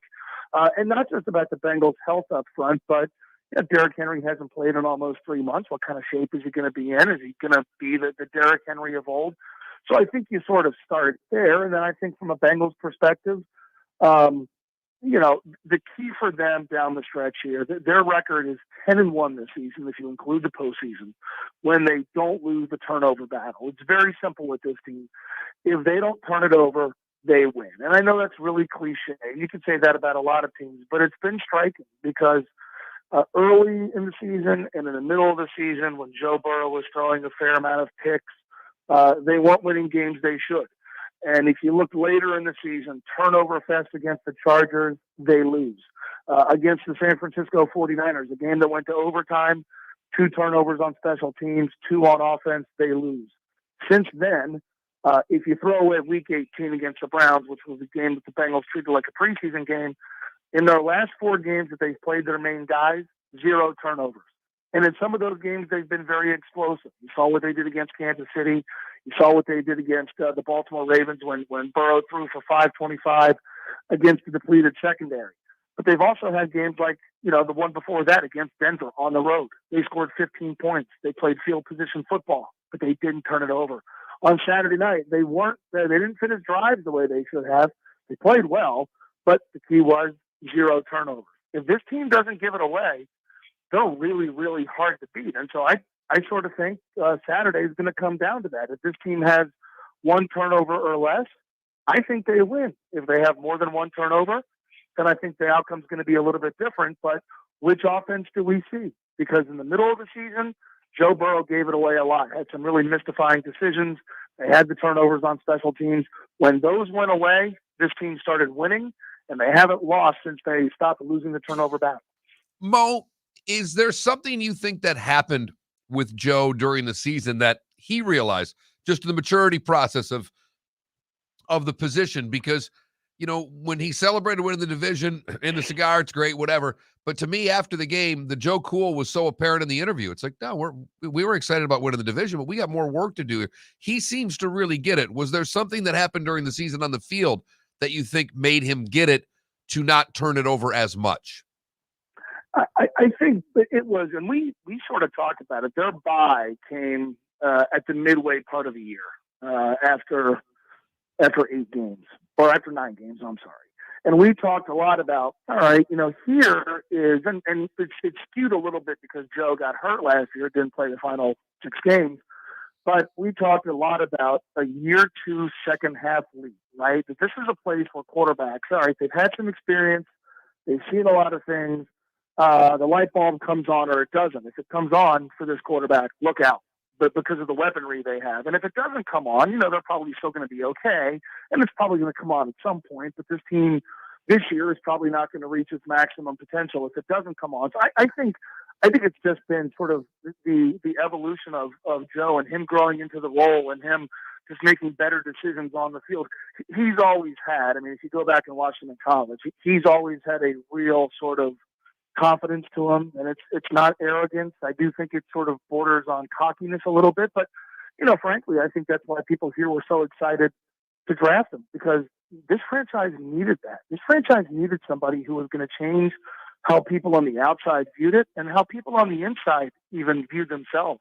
And we talked about that often before he ever played a down here, that you could imagine him showing up in Cincinnati and basically changing the entire self-image of the organization. And I think he's done that. I think he's changed here how people have talked about the team.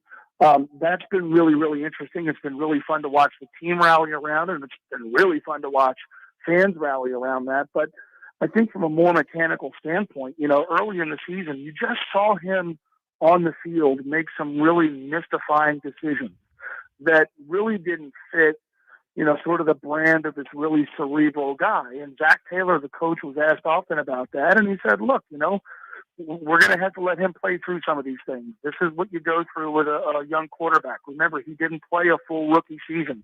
Remember, his first NFL training camp really was him learning the offense on his parents' couch in Athens, Ohio, and not playing in preseason games.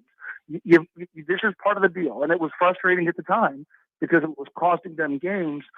But it's changed entirely here in the second half of the season, where you're seeing him put up gaudy numbers, but also from a snap-to-snap, play-to-play basis, you don't see him make the sort of decisions on the field that he made so much earlier in the season that, frankly, was costing this team games. And now that those decisions have been put behind him, this offense is really, really hard to stop. Mo, final question. Sometimes an athlete can not just change a franchise, but they can also change a fan base. While you were talking, I've been trying to think about who have been the dominant athletes pretty much during your youth into middle age. And I know that the Reds acquired Griffey Jr. while he was still kind of at the top of his game, and he didn't break down, unfortunately, until he got to Cincinnati. But is this, Joe Burrow for the Cincinnati sports scene? You haven't had one of these in a while, like a long while. Look, they had Carson Palmer, who people here thought was going to be a savior, and Carson had a handful of really, really good years, but he never really wrapped his arms around the city the way people wanted him to. And, ultimately he forced his way out. Chad Johnson would be somebody who did wrap his arms around the city. And, for all of the off-field antics, he put together 5 consecutive years of just dominant play. But, the antics did get kind of old for a lot of people. There was some selfishness to him. And I'm not saying anything Chad, I think, wouldn't say himself. Joey Votto has obviously been very, very good for a very, very long time. But one guy can only do so much in baseball. And there's always been a weird relationship between him and the city because of the money that he makes and because he's been on mostly losing teams. I think with Joe, you have the fact that he's from not too far away from here. Athens, Ohio is about a 2.5-hour drive. So he's sort of an area guy. And he was the right guy at the right time for this team. This franchise has been, so bad for so long. And we've spent more time in recent years talking about the relationship that people have with the Bengals and the actual Bengals themselves. Are you giving up your season tickets? What else are you doing on Sundays now that you've moved on from the Bengals? Are you going to vote to extend the Bengals stadium lease? Are they going to leave town, and would you miss them? All those sort of things. We're not doing that now. And I think Joe has embraced, I've said this about Justin Herbert in Los Angeles is being asked to run the offense, and Tua Tagovailoa in Miami is being asked to sort of do the same. Joe, in the most literal sense, was being asked to save the franchise, to revive the franchise. to inject new energy into the franchise, and has just embraced that responsibility and has never made it feel like a burden. And I don't know that I've seen an athlete that in such a short amount of time has just taken over the city and grabbed a hold of the town the way he has. And it's been awfully fun to watch. Well, good luck Saturday. And it makes your job also not only easier, but a lot more fun. And Mo, continue to succeed. And hopefully we can talk to you again down the road. That'd be great. Thanks, guys. Mo Egger, 1530 ESPN. He does Afternoon Drive in Cincinnati. He also does morning bits on their dominant news talk station, WLW. WLW. That's right. Damn right. With that big stick that you can hear at night all over the Eastern Seaboard. Say, in about 12 states. Follow Mo on Twitter at Mo Egger, EGGER. I was texting with a buddy during that who's from Cincinnati. I said, do you remember? Is that your first sports memory? He says, no. He says it was the 88 Super Bowl, and he sent me a picture. Just want you to look at that 19-inch television that they were all huddled around watching the Super Bowl in a basement in Cincinnati. Last time the Bengals won a playoff game, O.J. Simpson did the on-the-field interview. I don't want to say it was a long time ago or anything. Miller and Moulton. Matt Cannata from Pro Football Network to join us next here on the Florida Sports Network. The Firestone Grand Prix of St. Petersburg, presented by RP Funding, roars through the streets of beautiful downtown St. Petersburg, February 25th to the 27th. 3-day tickets are on sale now at gpstpete.com. It's fast, fun, family entertainment jam-packed into 3 days. The weekend is highlighted by the NTT IndyCar Series race taking the green flag on Sunday afternoon. It all happens at the Firestone Grand Prix of St. Petersburg, presented by RP Funding, February 25th to the 27th. Get your tickets at gpstpete.com to secure the best seats. Bring your big mouth to John Smith Subs and indulge in their overstuffed subs with the freshest quality ingredients. Enjoy our famous steak bomb with perfectly grilled marinated sirloin steak topped with provolone cheese, grilled onions, peppers, mushrooms, crispy bacon, juicy tomatoes, and creamy mayo. Boom! Made-to-order crispy fries can be paired with the Gator, the Cuban, the chicken bomb, or the Italian. Love local. Eat delicious with John Smith Subs. Find a John Smith Subs location near you today. We've hit the divisional round of the NFL playoffs, and DraftKings, the official daily fantasy partner of the NFL, still has huge cash prizes up for grabs. This week, new customers can get on the game and play free for millions with their first deposit. There are only a few weeks of football left, so draft your squad now. Playing daily fantasy football simple. Just pick your lineup of NFL stars, staying under the salary cap, and score enough points to bring home cash. And with a free shot at millions of dollars in total prizes, you'll feel the action of the divisional round like never before. DraftKings, safe, secure, and reliable. Best of all, you can deposit and withdraw your cash whenever you want. Download the DraftKings app now and use the promo code M&M to play free for millions. That's right. Enter promo code M&M to get a free shot at millions in total prizes with your first deposit. Get in the action for the divisional round only at DraftKings, the official daily fantasy partner of the NFL. Minimum $5 deposit required. Eligibility restrictions apply. See DraftKings.com for details. You were listening to Miller and Moulton on the Florida Sports Network.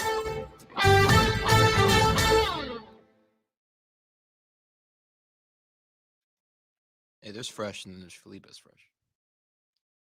You should use it as a pickup line. Whoa! I don't know if you're aware, but there's Fresh and there's Felipe. Then there's Felipe's Fresh. Howard Dean had his scream today in 2004. Yeah? Yep. Who did we get the follow from there? Thanks, BW there. Hornenville won. And now that you mentioned it, well, you mentioned it like 2 hours ago, but yeah, if I had a woman that could do my laundry, if I do my laundry, I had a woman. Well, you're not going to get a woman to do your laundry if you refer to her as a woman. Yes. a lady. She's not a girl. She's a woman. She's a woman. Oh my God. I think referring to a lady or He's going to be Philly, alone. when's the last date you were on? He's going to be alone for a while. what? When's the last date? Not hookup. Not you got Right. some No, you were no, drunk no. and hooked up. No, yeah. When's the last time you took a young lady out to a movie, a dinner, a basketball game? It's kind of like Fletch. First Right. date's a Lakers game. You know, Like- Felipe first date's a G League game. Right. First dates like City of Palms. She sat there, watched you squeegee the floor. It's honestly, it's not that I go out on dates. I just go out with my friends. I understand that. Right. Are you But- asking the last time I went out with a woman? Yeah, on a date. But with intentions to date her? No, No. not a date. You said, hey, let's go A out to date. dinner. Right. A date. Oh, A date. It was jeez. just the two of you. You went to a Jeez. movie. Just the two of you. Prom? High school? No. Like December? Okay. Oh, well, it's January 19th. That's not bad at all. Oh, okay. All right. Well, I'm going to the Bucks game with a woman. With a woman. With a woman. With a woman. How about a young lady? That sounds No, really bad. that Woman. sounds weird. No, That sounds weird. Different A generation. woman Trust makes it. A woman makes it sounds You're like she's a dating- 43-year-old right. divorcee with two kids. Which, I mean, which, by the way, around these parts, you No. can make a living I at that. mean, I could take you to Naples and Ooh. find you all Sugar- kinds of. A sugar mama? Oh yeah, easily. You got good hair and you're tall. I could find you a ton of divorcees in Naples. what's Felipe doing? He's going out with a woman. Ooh, really? Yeah, 37. Yeah, I mean, you could be going Divorced. as That's right. as Arch is that you could be a cougar hunter. Ooh, There's no Yeah, doubt. I mean, Get some Bucks tickets out of that. going. Never know. Bucks tickets. I'm You're going- selling yourself short. There was Heat true- tickets. There was. You're still selling yourself short. Now, Payroll would be the way to look at There it. you go. I actually know one I could set you up with. She loves young little boys. Oh God, please. That's what you are. You're 20.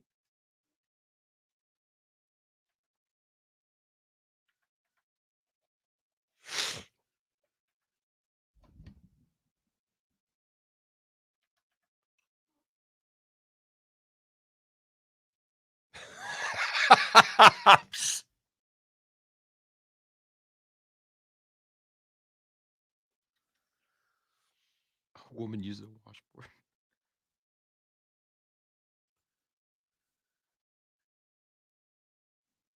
Yeah, DC, I'm going to the game.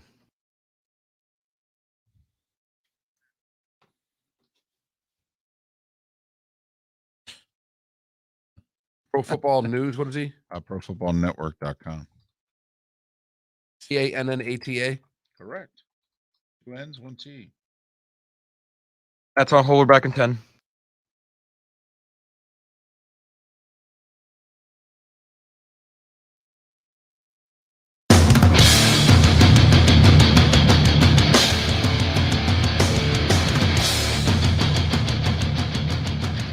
You are listening to Miller and Moulton, exclusively on the Florida Sports Network. And now here's Mark Miller and David Moulton. For those of you in Lake City and Tampa St. Pete, we begin the final hour of Miller and Moulton on this hump day. We're at the halfway point for those of you in the 239. Miller and Moulton, the Florida Sports Network, the Florida Sports Network. Seth Everett to join us coming up in a little more than 30 minutes time. Matt Cannata is kind enough to join us once again. He at ProFootballNetwork.com, ProFootballNetwork.com. Follow Matt on Twitter at CannataPFN. Cannata PFN. If you want to follow the site, go to PFN 365. Matt, it's David and Mark. How have you been? Hey guys, how are you? Well, we are doing just fine. Listen, there's a lot of areas that you and your site go. How about we do a little teams and coaching searches at the beginning here? And, you got a lot of sources with the Dolphins. What is it that you're hearing? So yeah, so first of all, I'll say this: anything that is with Miami, it's on lockdown there. It is very tight. So any information that we're getting is from the outside, and I would assume that any information anyone else is getting is from the outside, whether it's through the coach's agent or somebody else within another organization. What I'll tell you this is at this time, and late last night, I heard from a very plugged-in Giant source who reached out to me unsolicited. And he said to me that what I'm hearing about Brian Dable right now is that the Giants and the Dolphins are the two leaders in the clubhouse for his services, and that Brian Dable, it's presumed, and some people close to Dable have told others, that he prefers to work with Tua, and that if it came down to the Giants and the Dolphins job, it would be the Dolphins job that he would be most interested in. I've also heard that Dan Quinn's name is in the mix, and Vance Joseph as well. At this time, those are the three biggest names. I don't think Dan Quinn leaves Denver. I spoke to someone in Denver yesterday, and they said they will be very, very surprised if Quinn left Denver without the head coaching job or, the whole process of the interview. And Vance Joseph is kind of the wild card name that's flying under the radar, and he does have more interest than just Miami. It just hasn't been fully thrown out there yet. So, but I would say the betting favorite, if I had to bet money on it today, I would put my money on Dable. And that is interesting, Matt, because there are a lot of people that have him tied with the assistant GM wherever he's going to go, and Greer's staying in Miami. So those two aren't directly tied at the hip then. Yeah. And the thing with Chris Greer, I've been told, and I don't know how true this is because I've only been told it by one person, but it's a trusted source, very trusted source. I was told that Stephen Ross really likes Brian Dable and the idea of Brian Dable. Chris Greer likes the idea of Dan Quinn and Vance Joseph and going the established route. Once again, there was a fascinating piece done recently, Matt, in The Athletic about the Bears in the last 11 years and just how they've never been able to get GM, coach, and quarterback lined up.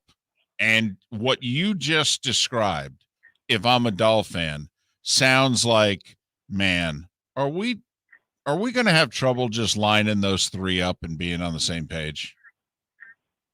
Yeah, it's a like spinning cycle of death in Miami, right? With just the way they do everything in terms of, fire the head coach, don't fire the GM, fire the GM, bring in someone else. Here's what I'll also tell you. Before Brian Flores was fired, there was chatter that the Dolphins were going to restructure the front office, and this is adding another layer, literally, of executives to come in and similar to Mike Tannenbaum, right? Someone to oversee all the football operations, to have the head coach and GM report to that person, and kind of bring that structure back. Now, that's very ironic, and I don't know if I want to get down this rabbit hole, but it's very ironic that they would consider doing that, and I don't think it's on the table anymore with Flores gone. But it'd be very ironic if they did do it because they had fired Mike Tannenbaum, who was in that same position. And if Mike Tannenbaum had not been fired, they would have drafted Justin Herbert over Tua because Mike Tannenbaum has been the biggest Justin Herbert supporter since he was a junior in college. It's what Miami does. Here's the bigger question to me, Matt, is does a coach really want – I know there's only 32 of these, Matt. I get it. But at some point, when you look at what Stephen Ross is doing and how he runs an organization, how many coaches is he scaring off? Yeah, that's a great point, and it's a valid point because just look at his head coaching cycle. Look how many jobs are open. And people just assume that, hey, if the Dolphins are interested in a coach, and this is for any team actually, if a team is interested in a coach, that coach is automatically going to go there. But these coaches have options, especially a guy like Dan Quinn who can choose a stable organization. A guy like even Brian Dable, to choose a stable organization. Guys like Doug Peterson who are coming back in, Jim Caldwell, those people. And you look at teams like Miami, you look at teams like Jacksonville, even Las Vegas now, right? You don't want to go to an organization that has this kind of dysfunction. And when you come into this situation in Miami, you're coming in with the GM, who, yes, he has been there for more than 2 decades, but still you're tying yourself to someone who just saw his head coach get fired. And because of collaboration and everything else. And that's probably a big reason why also Chris Greer wants to look at a guy like Dan Quinn and Vance Joseph, people who he knows have done this before and have succeeded, at least collaboratively, elsewhere. Matt Cannata, ProFootballNetwork.com, ProFootballNetwork.com. Follow him on Twitter at CannataPFN, CannataPFN. Well, we had this discussion yesterday, and I'll ask you, and whether it's your opinion or what others in the league have told you, of the 8 available head coaching jobs, which 2 are the top 2? So I would have to look at, when you look at everything that's open, I would imagine that Denver is at the top of the list. And even though they're going through some ownership changes in the coming months, it's still one of those positions where you have that solid history. You have a stable force in John Elway. You have a good CEO. You have a good market. And you have a really good defense, right? You have to also look at a team like the Minnesota Vikings, who has stable ownership. You just saw Rick Spielman complete, I think it was 16 years of service to the team. Mike Zimmer was there for several years. You have a QB in place, albeit it's Kirk Cousins, but you're still coming into an organization that has a solid foundation in place, and that QB you can still build around. So, if I'm looking at it from that way, I look at those two as some of the two of the top jobs. I'm hoping the coaching carousel is done, but there were those that after watching the Rams and Cardinals looked at Kingsbury and Murray and said, is this working? Do you keep on keeping on? For the record, Matt, I would. There's no way I'm cutting bait this early. I think you got to learn how to win in the postseason, and hopefully that Arizona and Murray have learned from their loss and can rebound after two bitterly disappointing second halves of the season. Where are you with Arizona, Matt? Arizona's interesting. I heard a crazy rumor a few months ago, and it's so crazy I can't really repeat it. But what I will say is this: it will be very interesting if Vance Joseph leaves Arizona to see what happens to that team, because he's one of the more experienced coaches on staff, obviously a former head coach. But he has, from what I'm told, a huge involvement in how that team performs, their day-to-day routine, not just on the defensive side, but the whole organization. And so I'm really curious to see what happens if Vance Joseph leaves.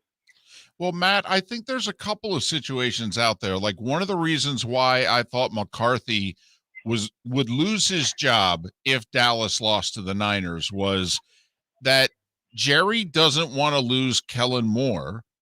He kind of sees him, I think, the way he saw Jason Garrett 15 years ago. And also, Dan Quinn is pretty highly thought of there. And I thought to myself, if you're Jerry, do you just throw a bunch of money at Kellen Moore and promote Dan Quinn so that he stays? I mean, as opposed to what could happen, which is, in theory, both coordinators could leave and get head coaching jobs. Yeah. And he's, got a team that he thinks is a Super Bowl contender. And I look at Arizona, you bring up the Vance Joseph. I think there are a couple of situations out there in which there are some organizations that have to be going, should we stick with our main guy or should we promote the coordinator before we lose him? That's a really interesting point, especially around Dan Quinn. And I'm told that Jones has a strong liking of Dan Quinn for obvious reasons. And when you look at the body of work of Mike McCarthy, the same mistakes that haunted him in Green Bay popped back up in the playoffs this past weekend. And you have to look at it and say, is Mike McCarthy a guy that could lead us to the Super Bowl? Now, there were rumors that we reported on ProFootballNetwork.com of Mike McCarthy's staff being restructured. We saw some of that after year one because Jerry Jones was very unhappy. There were those rumblings after the game this past weekend of Mike McCarthy possibly being let go in as kind of a surprise move after just 2 years.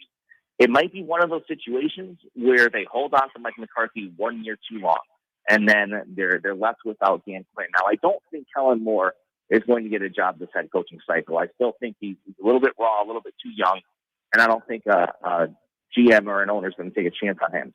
So if Jerry's looking at Kellen Moore as a successor to McCarthy, I think he'll get away with it. But you make a very interesting point about Dan Quinn. I'm a huge believer in Dan Quinn and that he learned his lessons in Atlanta. And I think he's going to make a phenomenal head coach the second time around. And Quinn looks like he's going to get a job at Peterson, and Jim Caldwell look like they're not. Why is the trend now to go after the coordinator when, to David and I, Matt, and I don't know about you, but there are teams like Miami, there are teams like Jacksonville that to us need an adult. They need someone that knows how to coach in the National Football League who's done it before, and yet owners are not interested. Is it financial? Is it catching the next bit of lightning in a bottle? Why are established NFL coaches not being considered the way they once were? That's a great point. When you look at the head coach position, you're basically the CEO of the team, right? And you're bringing up these coordinators who are great play callers, great X and O's guys, and they may not necessarily have the management skills to deal with people, to deal with the star players to deal with contracts and playing time and losing and those things. And so it's mind-boggling in a way. But I also say this about some of the guys like Peterson and Caldwell. This is information I heard yesterday. It could be around some of this coaching staff they're proposing, right? You have to remember that these guys are so trenched in connections around the league based on their years of service that they may be proposing guys to join their staff that aren't really highly thought of around the league, that may be, considered too out of sync of the current game. And so that may be playing a factor too. That's pure speculation on my part based on what I've heard, but that could be a factoring role as well. Matt, hope you and the family are well. Next time, we'll do the video thing on Twitch, since we broadcast live on Twitch as well. And Matt, stay safe. Be well. All right, guys. Thanks for having me. Matt Cannata, ProFootballNetwork.com, ProFootballNetwork.com. You can follow Matt on Twitter, Cannata PFN, Cannata PFN. Got a terrific staff, a lot of sources. If you're into information, which, let's face it, if you're following the NFL, who's not, pretty good site for you to put into your repertoire, ProFootballNetwork.com. Seth Everett to join us coming up in 20 minutes. We are Miller and Moulton. Poll question: did you turn the heat on in the last 2 days?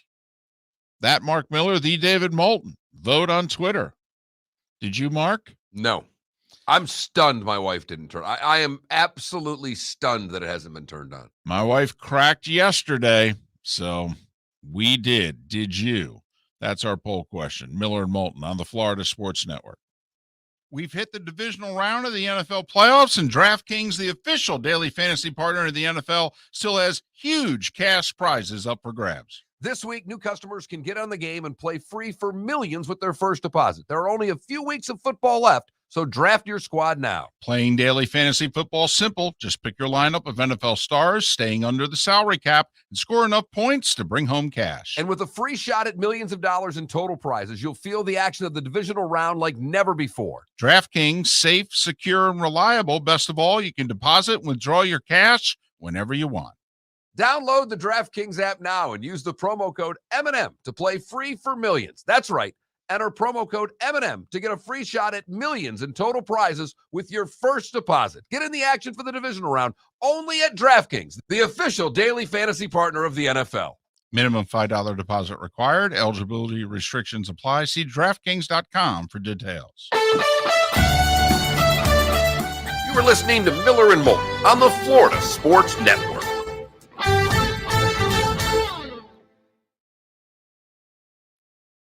I think you're right. The camera there. I've kind of looked and noticed. I don't.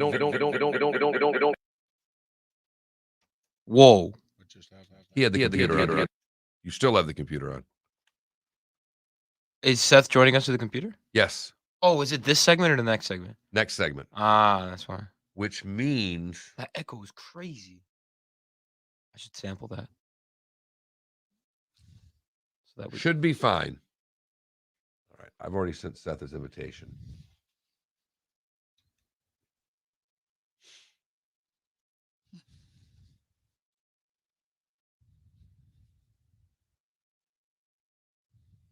You know, Brian, that's a good point.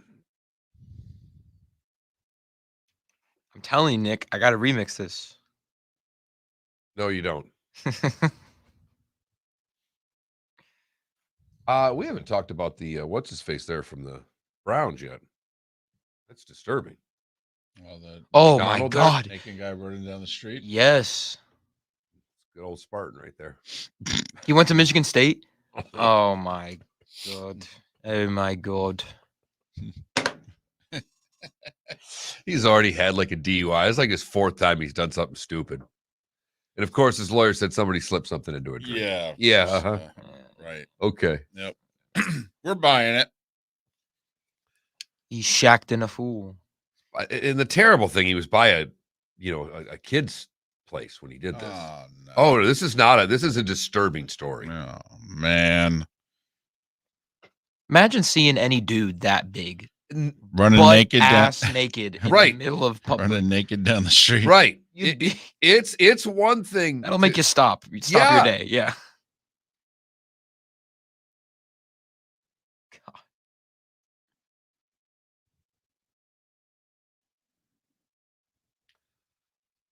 Who was it? God, I was watching a thing, and I don't know if it was Stern. It was a replay on Stern or whatever it was, but the one guy was talking about, it was Adam Sandler doing whatever movie he's doing. Shaq's in it, and they're playing ball with Shaq. They're playing a pickup game with Shaq, and he's talking about, I want to go see Shaq's. Uh-huh. And so he's telling the whole story. He says, so I'm trying to go in, and I'm a little embarrassed, and there's a security guy there, and you guy looking at big, tall guy, one eye looking at me, and, and I'm like, I want to see. It was actually Shaq's penis. It's better. It's a little longer than and he does the whole. Oh my God, I've seen that before. Oh, it was funny. Saw it on Twitter or something. Jesus, RJ Barrett, 8 turnovers. Oh my God. How are we ever gonna live?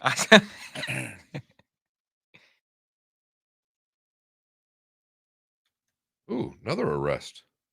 The end. McCray from the Jags. Yeah, we had 2 of them yesterday, Browns and Jags. Oh. What happened to him? Eluding the officer. Nice. I forgot who it was. I think it was someone on the Steelers that they tweeted. Like any first-year player experiencing their first NFL offseason, just don't be stupid.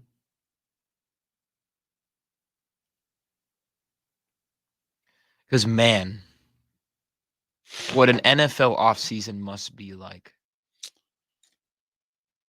Pat has talked about it many times. It's the reason why the NFL always scheduled so many mini camps and what have you, because they feel if we can have them with us, they won't be in trouble. Right. And that's why the whole off-season workout program could bring them to the building. They have to work out for a month. They'll be with us. They'll be in town. They won't get in trouble. But you're a young player, 18 weeks after, or 18 grueling weeks, and weeks before that too. Oh, totally. It's half a year. It's party time. Yeah, absolutely. It's party time. Yep, just got finished getting paid millions. I got that bonus for Pat always used to say that the most worrisome time in a front office was the 6 weeks really in between, like Memorial Day weekend and training camp. Right. 15 seconds.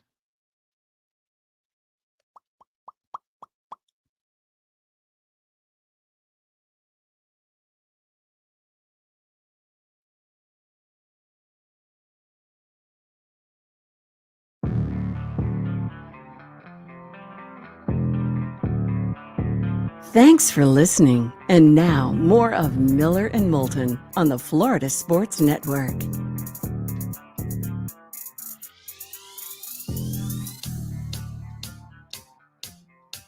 Miller and Moulton, the Florida Sports Network.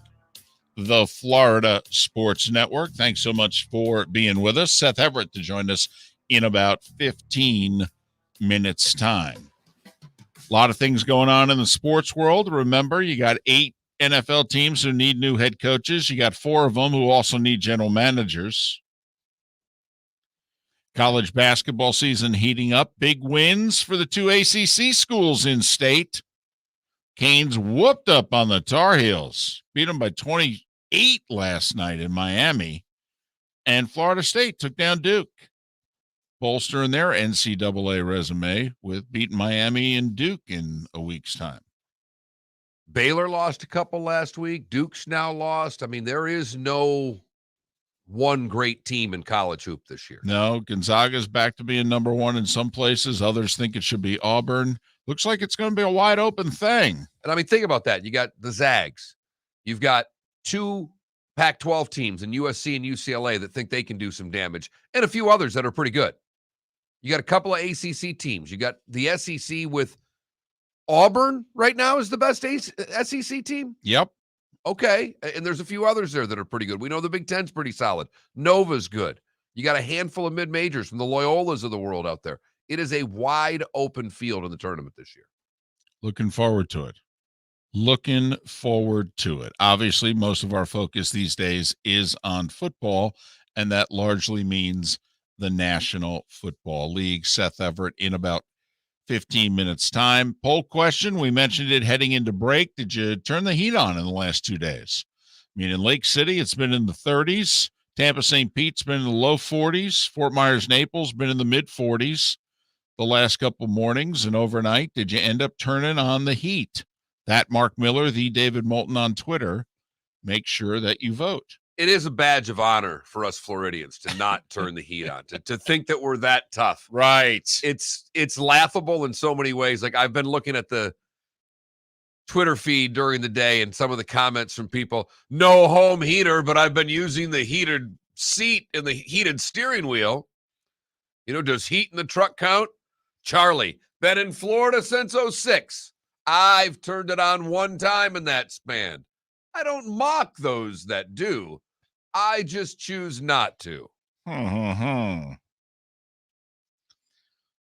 don't know about you. When I was a kid, I took great pride in I went to school every day.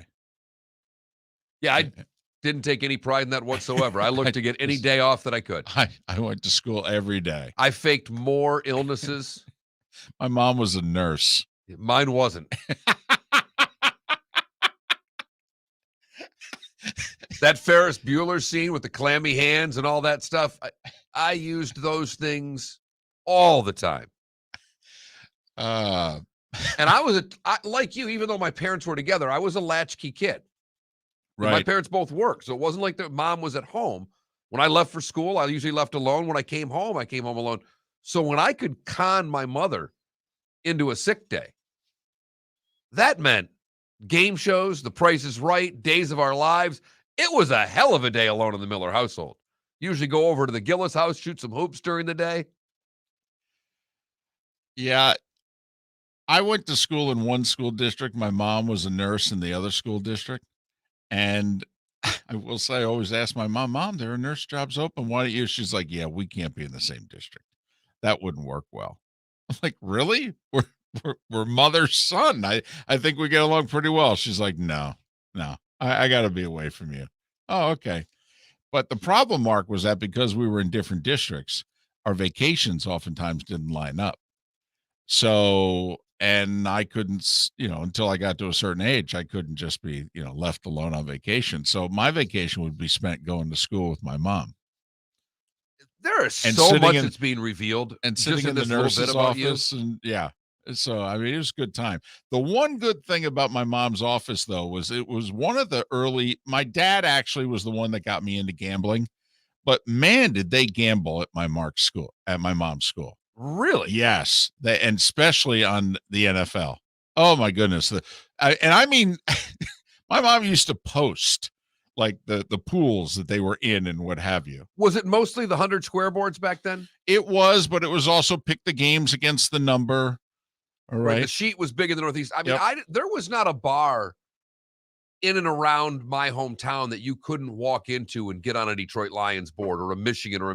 Typically Michigan or the Lions, because it was always Sundays because it was on TV. But you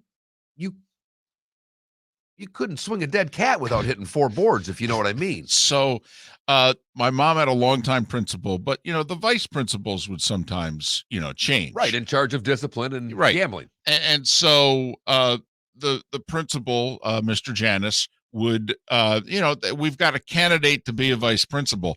And basically, all right, the job interview, whatever it was that Mr. Janis was talking to that vice principal, candidate about was one thing, but he would basically bring the candidate down to the nurse's office because that's where the teachers congregated at my mom's office. All right. And if the vice principal candidate could handle 20 minutes in the nurse's office and didn't balk at the gambling, okay, that was up on the board. All right. Mr. Janis was like, well, this one's a keeper. We can hire them. So, I don't know how things go at your office and what have you. It's kind of like, hey, we throw them into the sales pit. If they can survive those guys, hire them. Well, and I went to a Catholic high school that was at the time run by a Jesuit priest who lived at the harness track. I mean, lived at the harness track. Father Landermeyer and I'd run into Father Landermeyer because I was going to the harness track at 16, 17. I had friends that worked there and could get in. I'd sit with the principal and read the book, Right. But I remember having my senior year in high school a $10 square board. That's a pretty big board for a high school. It's Yes. $250 a quarter for the kids that are winning that. Right. And I was collecting money, $1 a week from kids. I'm like, hey, you can give me $1 a week for 10 weeks if you want. And had the whole thing with little numbers so I could keep track of everything. And I would go collect. And I remember being in the classroom collecting money. And the teacher just looked at me and got really agitated. What are you doing in here? So I'm collecting money for a board because I didn't care. I was a senior in high school. I got a couple months left. And she said, what do you think Father Landemeyer would think about that? I said, well, he's got a square here. He's got a square here. He's got a square here. True story. And she just looked at me like, just get out of my classroom. The March Madness pool at my mom's school, it would literally say at the bottom, return this to the nurse's office. Outstanding. So if you're getting to know, Miller and Moulton and what the show's all about, there you go. That's kind of our upbringing, a little bit of our roots there. Miller and Moulton on this hump day. You want to text the show, text the keyword FSN Radio. FSN Radio, all one word. Text that to 21,000, and then you are in. You never have to do that again. It's a one-time thing. Text FSN Radio to 21,000, and you can let us know what you think about any of these subjects. And our lighthearted theme of the day, even though it doesn't sound like something you should be lighthearted about, Madison Keys, American tennis player, had a rough 2021 on the court, couple of injuries, wasn't in good form, dropped from a top 10 player in the world down to 87th in the world ranking. She's working her way back. When asked about it after her second round win at the Australian Open, she described 2021 as a dark pit of despair. We think that could be a movie of the week. It could be a country song. It could be one of those books that you buy in the airport that you take on the plane. But Mark believes it's something that you should take with you today and try to say it with an accent. It sounds better that way. It really does. We've had some doozies in this show today, not just the dark pit of despair. Someone said dark pit of despair is the prequel to Burning Ring of Fire. And what did Matt call the dolphin? Spinning cycle of death. Right. It's a trilogy starring Keanu Reeves. Dark Pit of Despair, Burning Ring of Fire, and Spinning Cycle of Death. So when you go through your day today, feel free to use any one of those 2 or 3 expressions. Try to say them with an accent. All right. Mark, when he first heard it, he thought immediately Premier League. It had Premier League, and someone did text the show and said, if you do that with a Yooper accent, which is the Upper Peninsula of Michigan, he goes, it doesn't work. And I'm like, there's nothing with the Yooper accent that really works. But I am all day going to be channeling my inner Ian Clark there, or Ian Dark, excuse me. All right, the famed soccer announcer. Oh, it's a dark pit of despair. That's like an own goal against Arsenal. Yes, in a World Cup, though, unfortunately.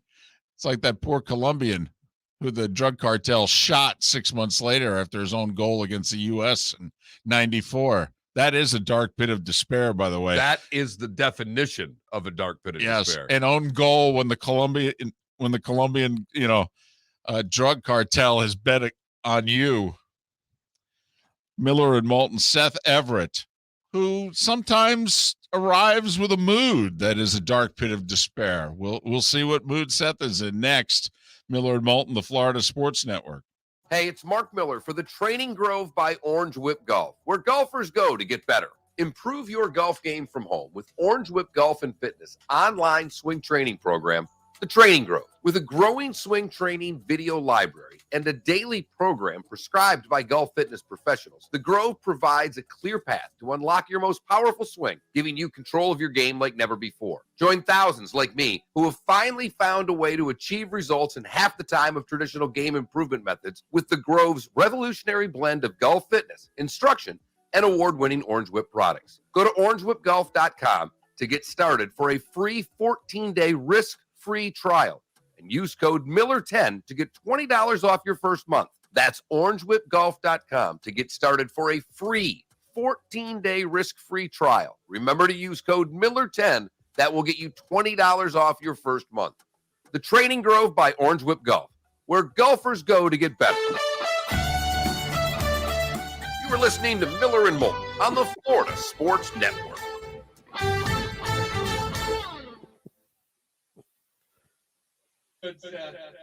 All right, there's the echo I was afraid of. Hold on.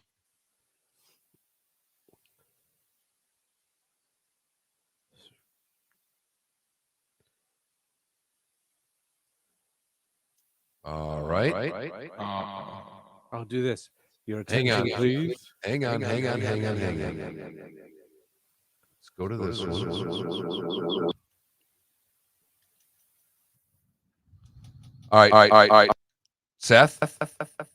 Nike. Why is this not working? Is it the microphone or the camera?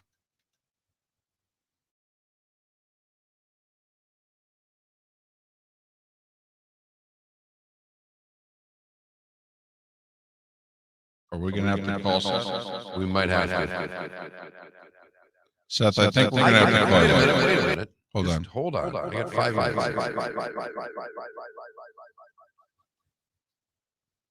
I gotta keep. No. Oh, no. Hello. That's annoying.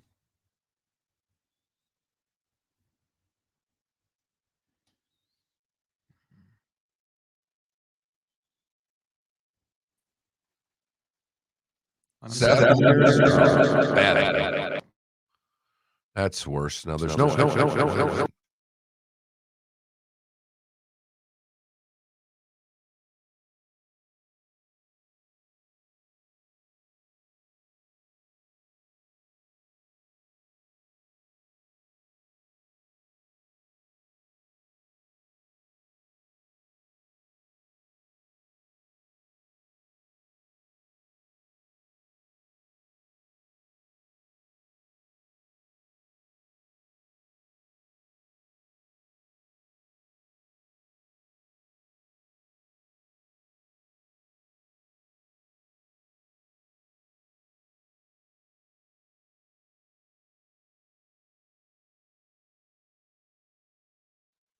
Seth, can you hear me? All right. David, can you talk? Hello. Can you hear David? Yep. All right. We're just not going to be able to see David for this because I can't. I did a new camera thing, Seth, and it's messing with my mics. I see this. Okay, so we can do it on computer. Just Okay, so Seth, you heard Mark? Yeah. Okay. Yeah. all right. So hang on. Let me do this. You can't bring David back and then mute him? I Forget it. I don't know your setup, so I'm not. Yeah. We'll just leave it this way. That's fine. How are you, Seth? I'm good. So I can do the bit now. Here's the story of a man named Brady who was bringing up 3 very boys of his own. It was better when we had all 3 there, Seth. I'm not I going to know. lie. It was funny. They were 4 men living all together. Liverpool has gone up 3 in aggregate. It's a dog. There it is. Baloney. We're 0-0 going into Thursday. My family members are going. I cleared my schedule. For what? Liverpool, Arsenal, Carabao Cup, 3 o'clock. Where is this at? It's in the Emirates. We're home. No. Yeah. No, yeah, we're home. Home game. The first leg was in Anfield, which is Liverpool's little home place. Seth, we're having fun with Madison Keys at the Australian Open. Referred to her. I didn't see the quote, but I heard your bit. 2021 as a dark pit of despair. Wembley Stadium has turned into a dark pit of despair. This is strange. Why is... I like when they make a great defensive play and he says he fluffed his lines.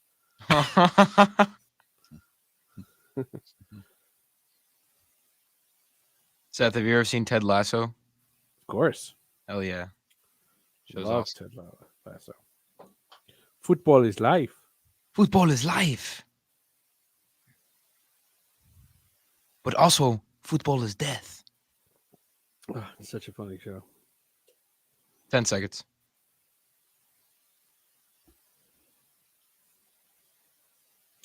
Roy Kent has a podcast.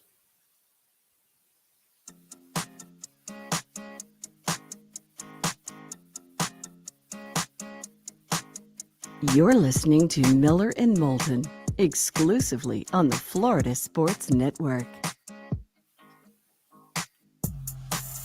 22 minutes before the hour. It is that time, a hump day edition, 8:35-ish. That means Seth Everett, Sports with Friends, Hall of Justice, and Tech Stream. Follow Seth on Twitter at Seth_Everett. How are you? Good morning, guys. Thanks for having me. Hope all is well.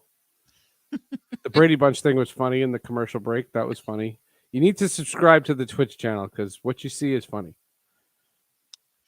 Yes, Miller and Moulton, Twitch.tv, and there were the three of us on the screen, and we were. Seth decided he was, basically Like when they filmed that, do you wonder why they said just look at everybody? So they're not looking at anything. They're all solo cameras, right. And they're just making them look. So that house just sold recently, for like a couple million bucks. I know the outdoor, the restored house. They right. HGTV did a whole thing where they restored that house because the exterior and the interior. This is way too much Brady Bunch knowledge. We did have uncomfortable Greg Brady on the show once. We did have Greg Brady on the show. That's awesome. That's awesome. He was making his minor league baseball treks around the country and was in our minor league ballpark. So he came in the studio for a little bit. My wife was actually jealous that I met Greg Brady like that. Like she loved that show so much. When I came home from work and showed a picture of David and his name escapes me right now. But with the three of us, she was like, Barry Williams. Barry Williams. Thank you. She's like, you got to meet Greg Brady. It was just going crazy about it. I'm like, I didn't know it was that big a deal. I could have had you come down to the studio. It really wasn't that big of a deal to us. But for certain people, that show's a biggie. Yeah, no, it's our child. I mean, I saw it in reruns. I'm a little younger than you guys, but I saw it in reruns all the time because it was on all the time. That the Monkeys. I wasn't a big Monkeys person. I wasn't either. Partridge Family. Did you get into that at all? Yeah, there was music. Any show that had a little mean. Come on. It's a little before my time. We had David Cassidy on the Noon News one time in Binghamton, New York. All right, and there were quite a few of the women who were fawning, very happy of our noon segment there. He got stuck in that building for over an hour. We could not get him out of there. But Seth, very quickly, since the last time we had you on, all right, the baseball owners, they actually did throw something out at the players, and we knew it would not be well received. But just how good or how badly was it received? Oh, badly, but I guarantee you anything that I can add to this, you've already talked about on your show. There's nothing going on. There's absolute zero. Spring training is in very serious jeopardy. And what I thought was funny was, and I actually called the reporter, there were a couple of reporters that said spring training may be in jeopardy. No. It's in jeopardy. It's official jeopardy right now. There's no progress whatsoever. None. Seth, what I find amazing is not just non-sports fans, but even sports fans, how in the dark they are about that statement that you just made. Baseball is so much of an afterthought right now. People that are a sports fan and not a baseball fan first. I love the NFL. I'll watch baseball if it's on type guy. I think if you walked up to them and said, is spring training going to happen? They would just go, of course it's going to happen. Yeah. Nobody outside of the sport has a clue of the dark pit of despair that baseball is in right now. Look at you. Well, we did some research on my podcast for 2021, and the lowest, if you took it by sport, if you put it in this sport category, any baseball episodes did the worst of the whole year. I have been instructed, not instructed because I can do whatever I want, but I've been advised, don't even cover it. It's not worth it. I got into a little bit of a Twitter spat about the last 5 World Series. If you take the 2016 World Series out, because that was an anomaly, what World Series comes close of this decade, of the last decade, comes close to comparing to 2001, 2002, 2003, 1996, and 1997. And it's amazing how there was a stretch where the World Series was the pinnacle of sports. And right now it's become an afterthought. And it's amazing to me how few young people give a crap. And the young people is what we need to understand, because young people are watching the NBA. They are all over the football. They are all over Formula One. They're watching sports. They're not caring about baseball.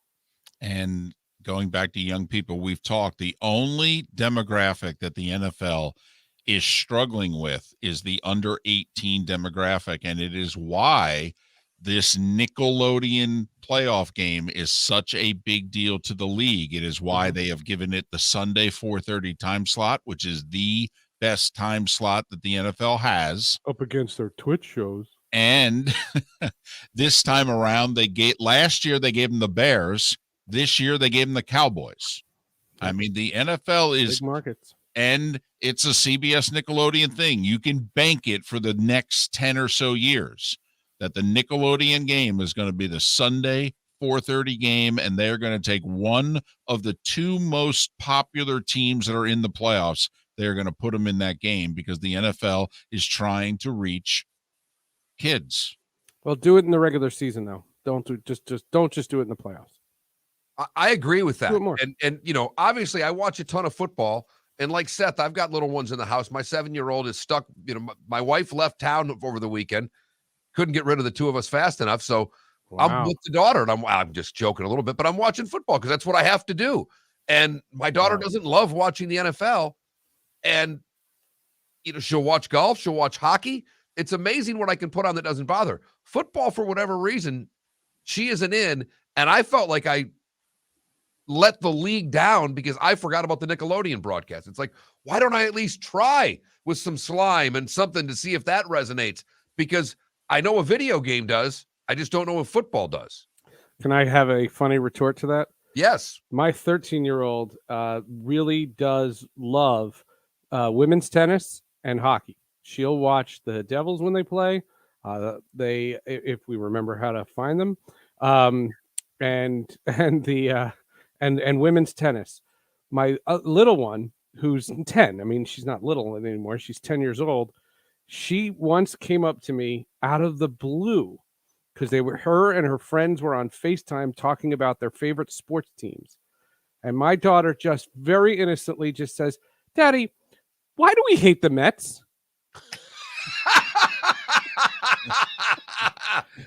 That's a daddy thing, honey. Don't you worry about that. It's a long story, honey, but just keep on hating. So now she knows all about Steve Cohen and how he bought the team from the Wilpons. No, just kidding. Seth Everett, Sports with Friends, Hall of Justice, and Tech Stream.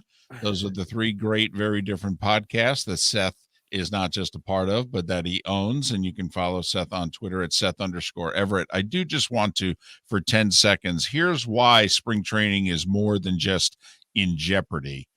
Basically, February 1st is the deadline. They'd have to have a deal by February 1st to have pitchers and catchers and everybody report on time. Well, obviously that's not going to happen. It's January 19th. They've spoken once in the last 50 days, and they've got a lot of things to work out.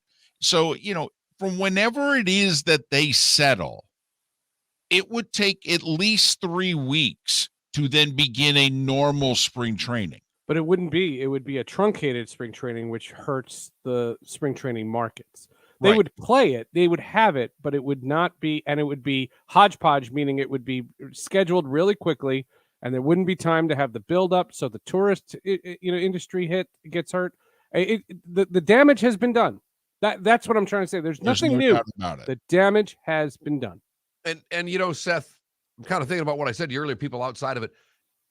Back to what your earlier comment was, Seth. When you went through your podcast and looked at what baseball did, well, obviously ESPN and Fox and these networks are all doing the same thing, because we're now in the studio where ESPN's on every morning and SportsCenter just kind of rotates during our 4 hours. To see baseball on that is next to impossible.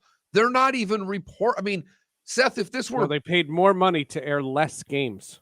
But Seth, if this were 10 years ago and there were a looming lockout, this would be a more regular story on SportsCenter. I mean, they have started to avoid the sport altogether. It seems that if all of sports, not regionally, but nationally, has taken the advice that your podcast people told you, just stay away from the baseball stories. They don't work. Well, and I just want to make sure everybody who hears me understands where I'm coming from. I am brokenhearted about it. I watch old footage of old World Series videos and old games, and I have archives of old games that I've done, and it hurts me to see how much I loved that sport. This is not I'm not some bitter old crow. It is heart-wrenching to watch that sport and to see what it was, and I'm not talking about the 80s, the 70s, the 60s, and the 50s. I'm talking about 2000s and the 90s. And in those times, you saw such great drama and such great personality. And the people were so interesting. And the ballparks were gorgeous. And there's so much good. And now it's so boring. There's a national groupthink train of thought that, boy, this sport can't afford to miss opening day. This sport can't afford to miss games. And not to play devil's advocate, but there's a part of me that thinks, well, how much more damage could they do? I mean, honestly, what if the season starts May 1st? I mean, who's going to miss it outside of the diehards? But in April, don't forget, you have the national championship, for college basketball. You have the hockey playoffs, the basketball playoffs. The Masters. Right. What I'm saying is that the sporting public goes on. This was my argument in 2020 with, again, my thought was in 2020, cancel 2020, blame it on the pandemic, lock yourselves in a hotel, and don't come out without a deal. And when you come back with fans and a healthy sport. And they botched it because all they wanted to do was hodgepodge. Seth, I know you've got a really good relationship with Gary Bettman. He's a guy that I trashed for the first few years of his existence as commissioner of the sport that I loved more than anything else at that time. He claims to have invented the booing of a commissioner. He thinks Roger Goodell owes him one. I think he's right. Yes. In fact, I don't think he's right. I know he's right. Yeah. Because I watched those Stanley Cup ceremonies and I watched the way he was booed everywhere, every time. But there is no doubt in my mind and in anyone's mind that when Gary Bettman leaves the sport, he will have left hockey far better than he found it. And it's not close. And I want to know the last baseball commissioner that can say that. Oh, Bud left the game much better than when he found it. He took over in 95 and he left in 2015. He saw exponential growth. He saw the creation of MLB Advanced Media. He had some of the greatest years going. But Bud by a millionfold. But Bud was a great commissioner. Bud had his flaws, and Bud was awful with the media. And as somebody who interviewed him more than 50 times, he was brutal with the media, but great commissioner. Seth, what do you got? Well, TechStream, it's funny how, when we talk about crypto and NFTs, you talk about everybody who should be involved in that are experts. And then there's Kim Kardashian. And all I can say is when it comes to Kim, I've seen her best work. The Sports with Friends. Come on. Hello. Come on. Hello. Is this on? Oh, well done. Hello. Thank you. Sports with Friends, we had the guy who was the inspiration behind the film, Jerry Maguire. Lee Steinberg is on Sports with Friends, was Ben Roethlisberger's first agent, has very interesting things to say about the allegations against Ben Roethlisberger, what his biggest concerns for football are. Lee Steinberg in a very wide-ranging interview on Sports with Friends should be out this morning. I haven't checked yet. And then Hall of Justice, we are talking to a guy by the name of Greg Weisman. And if you're of a certain age, you're very excited about this. He's the creator of Young Justice, the Spectacular Spider-Man, and he created the animated series Gargoyles from the 90s. Great guest, Greg Weisman. I like it. 3 very different podcasts. Very Sports with different. Friends, Hall of Justice, and Tech Stream. And we'll get you to elaborate on Kim Kardashian at a later time, if that's okay. Yeah, we just won't do it in the Brady Bunch videos. No, it would be Right. really weird to have Right. it that way. Very weird. Yes, maybe the Netflix version. Thank you, Seth. See you guys. Seth Everett joining us once again. Follow him on Twitter at Seth_Everett. Seth Everett joining us here on Miller and Moulton. You know, we could have quite the debate about C-League and did he leave the sport better. So what Seth mentioned, Bud did a lot of things, brought the wild card technology, instant replay, the whole deal. You know, we kind of had the strike thing. We kind of had the steroids thing. And baseball went from being a national sport to regional. It doubled. That's under its income Manfred's during watch. his time as That's commissioner. under Manfred's watch. It's a healthy debate, Bud Selig. I think it is as well. Seth is obviously on the other side of that. And it's the reason we have him every week. And we might just pick this up next week because I can guarantee you this. We're not going to talk about baseball anytime soon in these interviews. You know, you made a great point I had not thought of, which if 10 or so years ago, if we had a lockout between the owners and the players, it would be a daily story. Yes. Daily story with the national media. It hasn't been on ESPN but once in a month. Correct. And we've got it on every day in the studio. Hasn't gotten 3 seconds, except for when they talked last week. Miller and Moulton. Thanks so much for listening. The Florida Sports Network. The Firestone Grand Prix of St. Petersburg, presented by RP Funding, roars through the streets of beautiful downtown St. Petersburg, February 25th to the 27th. 3-day tickets are on sale now at gpstpete.com. It's fast, fun, family entertainment jam-packed into 3 days. The weekend is highlighted by the NTT IndyCar Series race taking the green flag on Sunday afternoon. It all happens at the Firestone Grand Prix of St. Petersburg, presented by RP Funding, February 25th to the 27th. Get your tickets at gpstpete.com to secure the best seats. Bring your big mouth to John Smith Subs and indulge in their overstuffed subs with the freshest quality ingredients. Enjoy our famous steak bomb with perfectly grilled marinated sirloin steak topped with provolone cheese, grilled onions, peppers, mushrooms, crispy bacon, juicy tomatoes, and creamy mayo. Boom! Made-to-order crispy fries can be paired with the Gator, the Cuban, the chicken bomb, or the Italian. Love local. Eat delicious with John Smith Subs. Find a John Smith Subs location near you today. We've hit the divisional round of the NFL playoffs, and DraftKings, the official daily fantasy partner of the NFL, still has huge cash prizes up for grabs. This week, new customers can get on the game and play free for millions with their first deposit. There are only a few weeks of football left, so draft your squad now. Playing daily fantasy football simple. Just pick your lineup of NFL stars, staying under the salary cap, and score enough points to bring home cash. And with a free shot at millions of dollars in total prizes, you'll feel the action of the divisional round like never before. DraftKings, safe, secure, and reliable. Best of all, you can deposit and withdraw your cash whenever you want.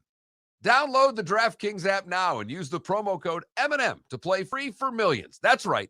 Enter promo code M&M to get a free shot at millions in total prizes with your first deposit. Get in the action for the divisional round only at DraftKings, the official daily fantasy partner of the NFL. Minimum $5 deposit required. Eligibility restrictions apply. See DraftKings.com for details. You are listening to Miller and Moulton on the Florida Sports Network.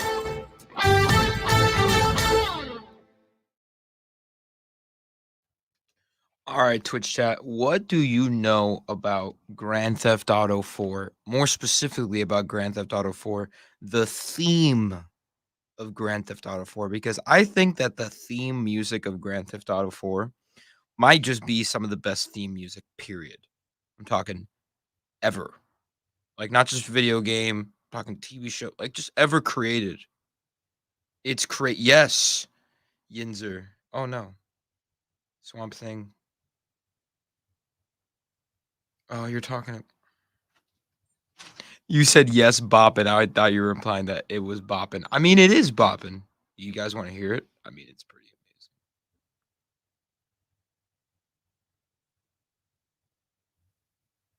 Give me a second.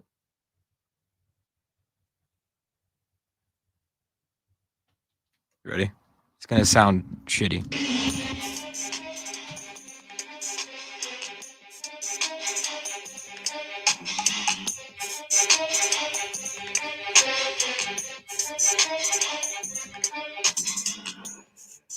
So you can just picture like a 12-year-old Felipe playing a game that he probably shouldn't be gaming.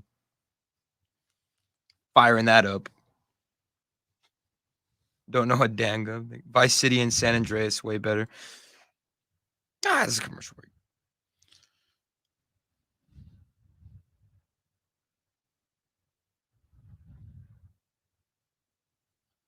Adrian Barbeau. Boy, haven't heard that reference in a while.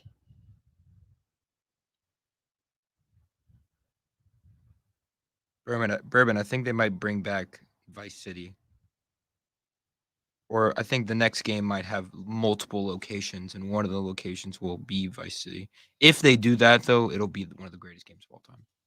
And that's my Miami bias. Going crazy. Yes, you should. If that happens.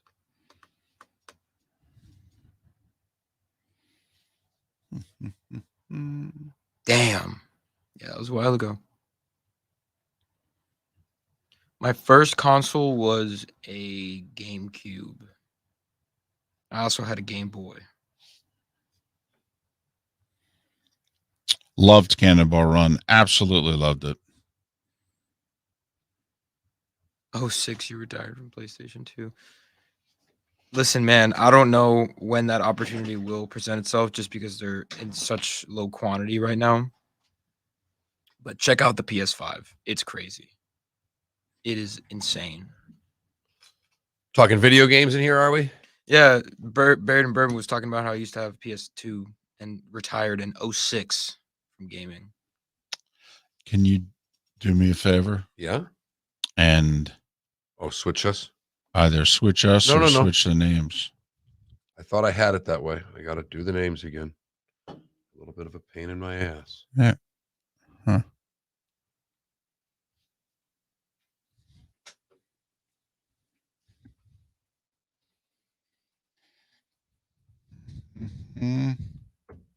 Nope. Risk. We're in the same studio. The PS5. Yeah, down the road they'll be more available. Right now, don't even waste your time. It's impossible to get one. The fact that I got one is pure luck.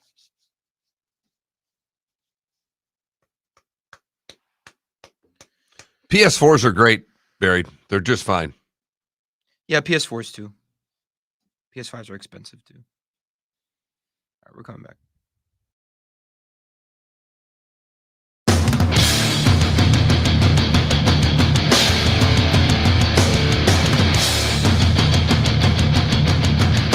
You are listening to Miller and Moulton, exclusively on the Florida Sports Network.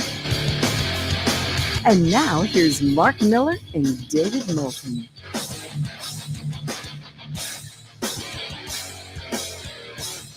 Top of the morning to you. How the heck are you? Miller and Moulton on this Hump Day edition on the Florida Sports Network, the Florida Sports Network. Good, bad, and ugly. What's on tap today was the day when, all that good stuff coming up in roughly 40 minutes time. Kicking it around on this Hump Day, we'd like to take inventory of certain sports, leagues, if you will, on a Wednesday before we move forward to all that is going to happen on the weekend. My favorite sports weekend of the year, to be brutally honest with you. Love these four because I think football. No. Really? It's my favorite sports weekend of the year. Wow. No, it really is, because I think once you get to this round that you really think you can win it. I mean, every now and then there's a really big upset in the first round and you're like, yeah, this team doesn't have the legs to what have you. But I mean, we've got a 6 seed that's playing. I mean, honestly, with their style of play, would it shock you if the San Francisco 49ers made it to the Super Bowl? They're 8-2 in their last 10. Not one bit. I don't know if they can win 3 more, but I think they can win 2 more, if you know what I mean. They just beat the Rams and the Cowboys on the road back to back. I mean, would it shock you? Because remember, the last time we saw this franchise healthy was 2 seasons ago, and they literally ran roughshod through the NFC. And they look on offense. Now, I don't think they're as good defensively, but they could be if Bosa comes back. That's the other side of it. They're Right. one guy away from that defense being a hell of a lot better.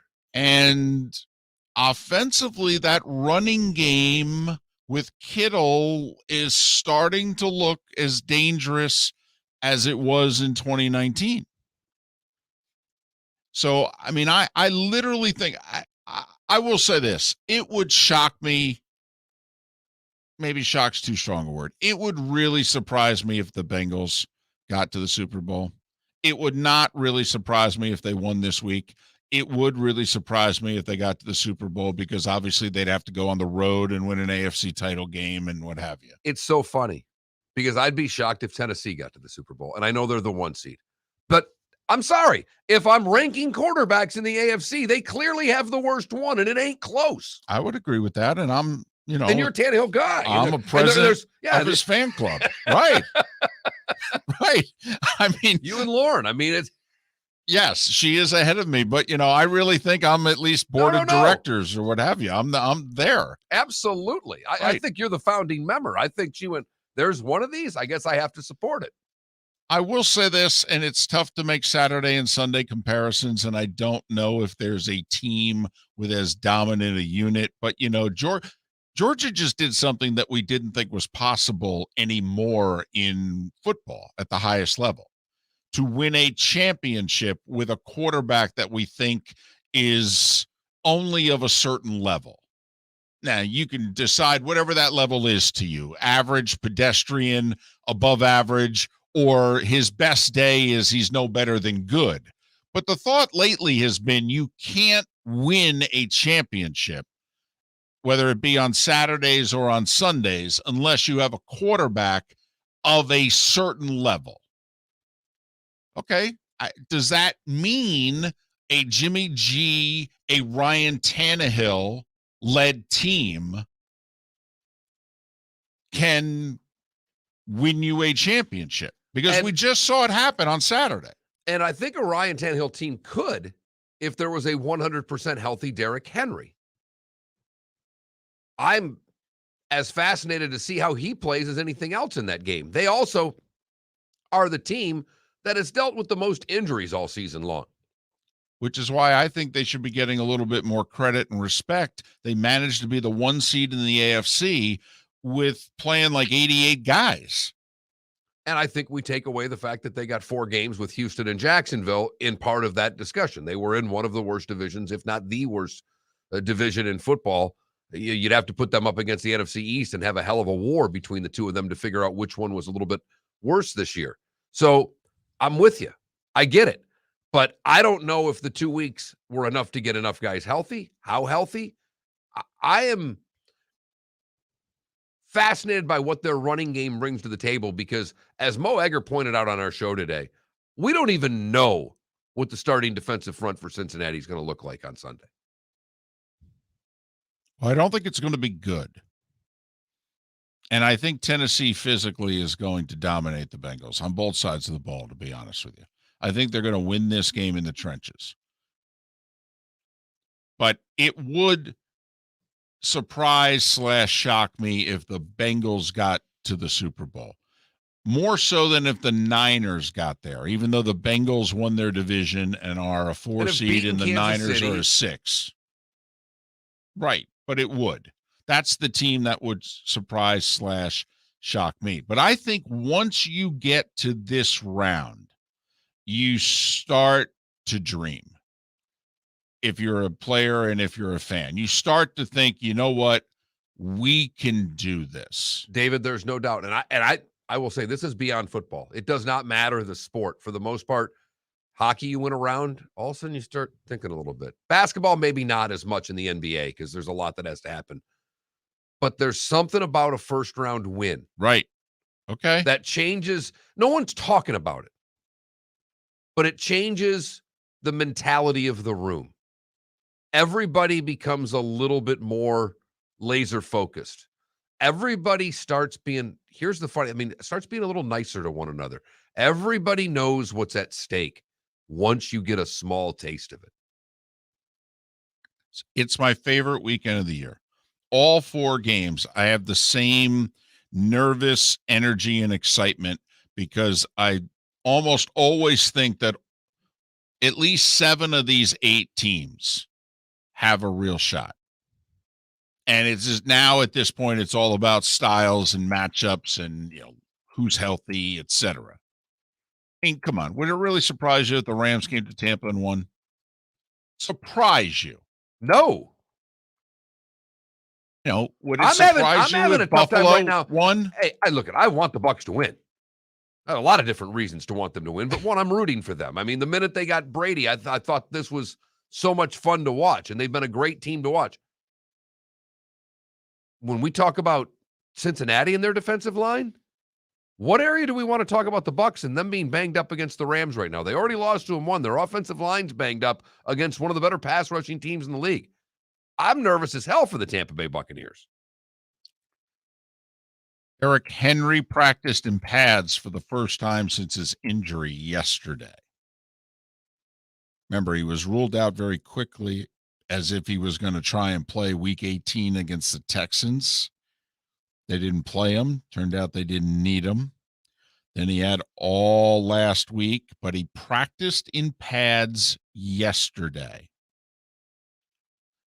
He's coming back from a foot injury. He's a running back. But to me, Mark, you know the adage in sports, if they dress you, if they, it's kind of like, I mean, are you really going to put a pitch count on Derrick Henry? No. I mean, if we activate you for the game Saturday, are we going to activate you and say only 12 to 15 carries? I told this yesterday. I hate to repeat myself, but listen to David Chow on Pat's show. And David said flat out, in the playoffs, it's not about longevity. It's can you get them on the field? During the season, it's, hey, if we bring them out, is that going to slow them down? Could that cost us a month down the road? And with the playoffs, it's just about, can we get him on the field? Is he going to injure himself anymore? So there's no pitch count. If you can play, you can play. Now, I don't know if there needs to be a pitch count just from an endurance standpoint. Not so much from an injury, re-injury standpoint, but is he just, obviously it takes a physical toll of some degree to be able to run it 25 times. So maybe he needs to build himself up to that. Vita Vea played more snaps every game last year when he came back. So maybe Henry is only good for 15 carries this week. And maybe by an AFC championship game, if they were to get that far, it's more of a 20 plus, whatever we need to do, et cetera. Because then also we'll have 2 weeks before a Super Bowl. In theory, he could, heal up, rest up, et cetera, build back up if need be. But it literally, if you had to rank the 8 teams, like in terms surprise, the key word is surprise. Would it surprise you if they made it to the Super Bowl? Number 8 for me would be Cincinnati. Who would number 7 be? I'm really curious who you're putting at 7. You putting the Niners there? You putting Tennessee there? No, I would not put Tennessee there. I think I would put San Francisco. Both games would have to be on the road. And obviously they've got the number 1 seed right away. So I think just playing the percentages, I would put San Francisco there. But I would put the Rams behind the Titans, if you know what I mean. I'm going to die on the Titans hill that I've been on for 6 years. I got you. So least surprise, if we go that way, for me, it would be Green Bay to get to the Super Bowl. And then it would be Kansas City. For you, it would be Green Bay and Buffalo in some sort of 1-2, right? Because you have Buffalo going to the Super Bowl. Well, I do. Yeah, I mean, they do have to go. Like, I thought Buffalo was going to have home field this year. And I got to say, for a team that statistically is in the top 5 offensively and defensively, you do have to ask yourself, how the heck did you guys lose 6 games? And one of them to Jacksonville. And you lost 6 games this year. How? You're top 5 in the league on both sides of the ball. And the kicking game's not as big a part of the game as it's ever been. How did you guys lose 6 games? I mean, they lost to Pittsburgh at home. That's week 1. I don't. Okay. All right, you fair know enough. you got to throw that out. But they lost to Jacksonville. They did. Yeah, I know. Then they struggled with the Jets before just demolishing the New England Patriots. Twice. So, I mean, I'll be honest. Tampa Bay, I think I'd put them 4th. Oh, here, let's just humor me. Tampa and Green Bay win. And Tennessee's hosting. Pick your team. Right. All right. Which one would surprise you more? The banged up Bucks going into Lambeau and doing it again, or the Titans holding serve at home? The Titans. See, they have to prove it to me. All the Tennessee Titans have done when they've been in this situation is lose. And by this situation, you mean the 1 seed. The 1 seed. So I have no faith in their quarterback. I don't know how effective Derrick Henry can be coming back. Again, Cincinnati they could get through because the defensive line's a mess. They got to stop Cincinnati from scoring 35 as well. So good luck. 14 minutes past the hour. Miller and Moulton, the Florida Sports Network. Hey, it's Mark Miller for the Training Grove by Orange Whip Golf, where golfers go to get better. Improve your golf game from home with Orange Whip Golf and Fitness online swing training program, The Training Grove. With a growing swing training video library and a daily program prescribed by golf fitness professionals, the Grove provides a clear path to unlock your most powerful swing, giving you control of your game like never before. Join thousands like me who have finally found a way to achieve results in half the time of traditional game improvement methods with the Grove's revolutionary blend of golf fitness, instruction, and award-winning Orange Whip products. Go to orangewhipgolf.com to get started for a free 14-day risk-free trial. And use code Miller10 to get $20 off your first month. That's orangewhipgolf.com to get started for a free 14-day risk-free trial. Remember to use code Miller10. That will get you $20 off your first month. The Training Grove by Orange Whip Golf, where golfers go to get better. You are listening to Miller and Moulton on the Florida Sports Network.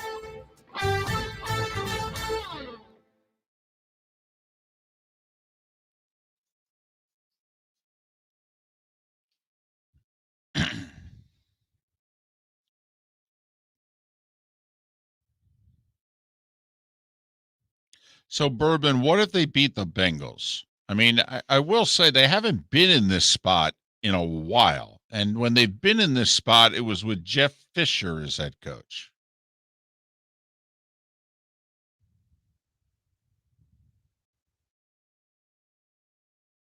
I agree with you. You know, the 2 times they've had what, 3 trips to the AFC Championship game? One is the 2 seed and the other 2 were kind of runs.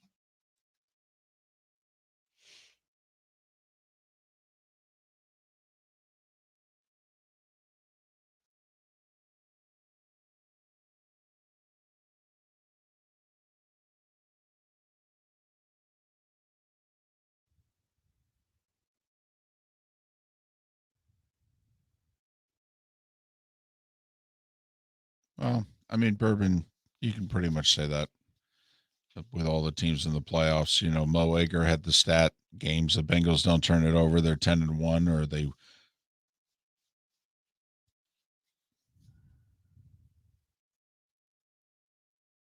I think they can hang with anyone because they're so physical. They're great at the point of attack on both sides of the ball.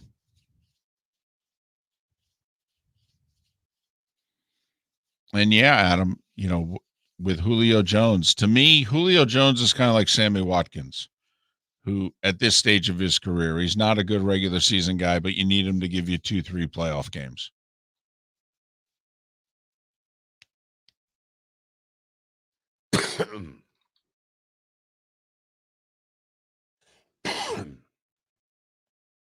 Headed to Nashville, huh? That's cool.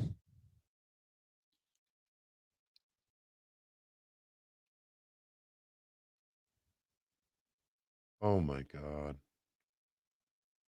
What games is it not played at?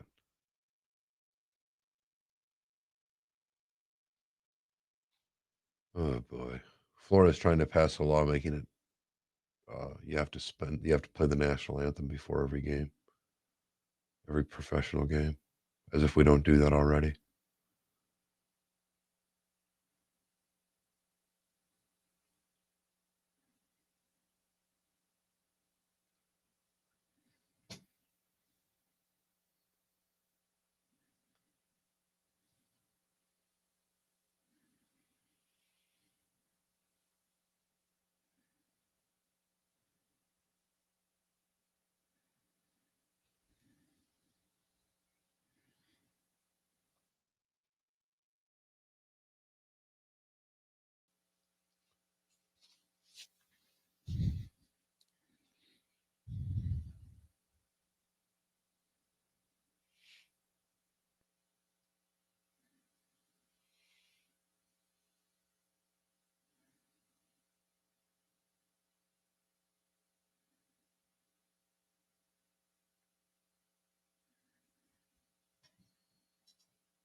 All time ugly.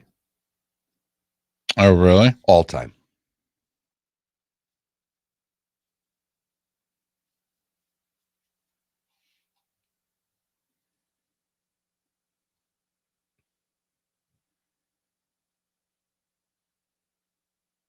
$15 seconds.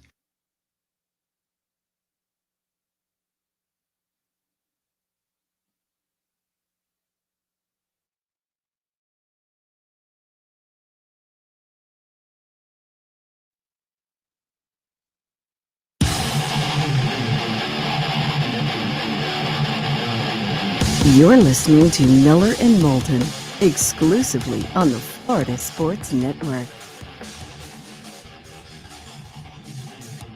As we approach 21 minutes after the hour, Miller and Moulton, the Florida Sports Network, beginning to warm up.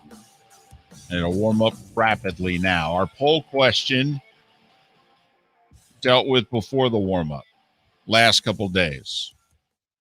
Did you turn the heat on? Did you crack? We did. The Moulton household. Wife cracked 2 days ago. So before I left the house at 5 a.m. this morning, I turned the heat on so that when she woke up a little bit later, it was just a touch warmer than I think it was 68 when I left the house, which I was fine with because that's what it is in the hotel room. It's a good hotel temp right there. Right. I mean, walk right in. This is perfect. Nearly 29% of you have turned the heat on in the last 2 days. Congratulations. I think it's higher than that, but they don't want to admit it. Some might not even know. Some may not even realize that their wife turned the heat on. They left the house and... I guess it's possible. Because if you don't turn the heat on, that's true. If you go to work or school or what have you, you come home, it will have worked its way back up to the normal temperature. Right. And you're right. There's probably 3 to 5% of the public that's afraid to admit that they're soft. How dependent, what's your guys' setting quickly? We're a 76-degree house. 74. Okay. So I'm wondering how much that plays into it, the big temperature difference. I mean, if last couple of days, you could easily have a house that's 10 degrees colder than you used to when you wake up and you're like, snap. Mind you, I've been freezing in my house a couple of different times. I've just not turned it on. Have you pride? Not wanting to give in to the wife? Is this a no? I hate that the contest? smell just is awful. So if I can avoid that heater coming on in the house smell, Isn't it just a couple minutes? Yeah, I don't like it. I mean, isn't A that sweater is just a couple of seconds. I can grab my University of Miami sweatshirt that's 10 years older than my producer. He was very impressed by it, though. It's the first time you've ever worn anything that Felipe was like, hey, nice outfit there, boss. Collar's all frayed. Yeah, there's a little hole near the bottom, I think. Oh, yeah. This is 30 years old. And I've lived in Florida a long time, so you don't need these very much. I did laugh. A couple of people in the Twitch chat room said the fact that you can wear something that is 30 years old impresses me more than that it still fits after 30 years is pretty impressive. Also, it could have said I was fat when I was 20. You know, we haven't brought this up this week, but speaking about, you know, being cold and what have you. How about Fitzy? How about Ryan Fitzpatrick? Yes. Did you see Saturday night? Shirtless in Buffalo. You know, former Bills quarterback. I mean, I will say, you can say I think he's been with former everybody 8-9 teams, but was injured most of this year with Washington. May or may not be done. You know, I mean, he had hinted when he was leaving the Dolphins, I don't know if I'll play if I can't have a serious opportunity to start. You know, I'm getting up there in age, the kids, I know I can still play. I want to play, but I'm at the age now where to spend that much time away from my family and just be the backup waiting for somebody to get hurt. He goes, I don't know if I would do that. And remember, he was going to be the starter in Washington. Right. Got hurt like first quarter of the season. But so there he is, the Harvard educated, okay, you know, adult with numerous kids, mature, responsible, mentor to so many. There he is in amongst the mafia, shirtless. Well, it was far better than how Malik McDowell was found. Oh, what a transition. For those that don't know, Mark, do tell. It's a terrible story. I mean, it is. Malik McDowell, D lineman for the Browns, was arrested on Monday naked. He's 6'6", 290 pounds, and was near a school or a young child development area and Deerfield Beach, and was walking naked down the middle of the road. Did I say he was 6'6", 290? Correct. Apparently, he was confronted by a police officer. He attacked the police officer. They ended up having to, several officers put him down. He was taken off on a stretcher, handcuffed, and shackled. It was not a good look. It was, he's had a DUI. He's had a few other problems. His lawyer immediately said someone slipped something into his drink. It was the middle of the day on a Monday. That one doesn't seem all that believable right now. That seems to be a tough sell. Good luck with that one. But for a guy who's had a couple of run-ins, this is going to be a tough one to get through. Started 14 games for the Browns this year. Be interesting to see how the Browns handle it. Also, I have a feeling that he won't start the season playing. No. That Mr. Goodell will make sure that he's got a little suspension coming his way. There's no doubt there. There's no doubt. So I like shirtless in Buffalo. Yes. Better than pantsless in Deerfield Beach, David. Yeah, and then some. At least publicly. Miller and Moulton here on the Florida Sports Network. What I am paying most attention to over the next 24 or so hours, when are people going to start being hired? Now, granted, the season has gone a lot longer than normal. The last Sunday was January 9th, but here we are, January 19th. We don't have a GM or coaching vacancy that's been filled. Black Monday was 9 business days ago. Do you think we'll have one before Friday? Because I don't expect to see news on Saturday or Sunday because there's games both days. So will we have a general manager and or coach hired by the time we've played our first divisional round game? Bears, Vikings, Giants, Raiders are the 4 that need general managers. You would think if we're going to have a hiring, it would come from one of those four. I wouldn't expect it to be the Raiders. They just fired their GM less than 48 hours ago. I would actually expect it to be your Giants. I mean, I've seen the most noise as far as activity. I'm not saying that there's stories out saying it's this guy, but they seemingly have interviewed far more than anybody else for the GM position. They seem to be further along, David. The word, by the way, and take it for what it's worth, the word is the Bears really want Brian Flores. And if you're the Bears, I mean, you're going to arrange a marriage then. I got to admit, the team I root for has done a lot of things wrong in the last 5 years, really in the last 10. But I actually do agree with the way they're going about things. I mean, we're hiring a general manager. That general manager is going to have an awful lot of say into who the next head coach is. I'm not going to start interviewing head coaching candidates at the same time that I'm trying to hire a general manager.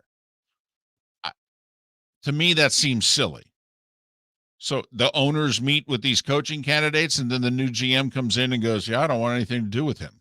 I mean, I don't know. I actually think the Giants I understand you may lose a coach or two that you really want because you're going about it too slowly. But I mean, look what's happened in Carolina right now. Matt Rule got the contract and the job that he got with the Panthers because they were afraid if he left the building and went to the Giants that he wouldn't come back. And now people are wondering whether or not this is just a colossal mistake. And then you have the situation that Matt Cannata talked about in Miami, where an owner wants Dan Quinn.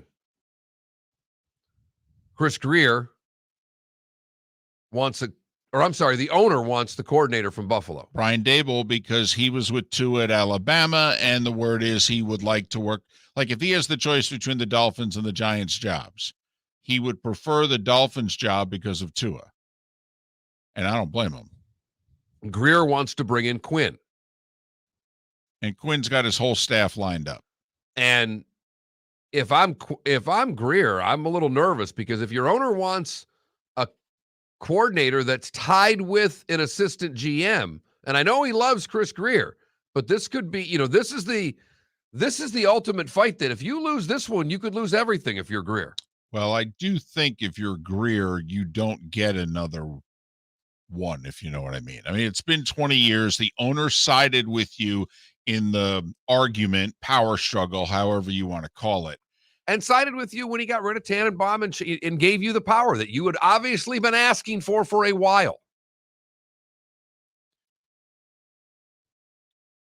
I would be surprised if the owner would acquiesce to the general manager in this instance. Me as well, particularly if now the only thing is what does Stephen Ross think of Tua? What we assume that he wants Tua to be his quarterback, although he wanted Deshaun Watson. It doesn't look like he's going to get him. So that's the other factor in this.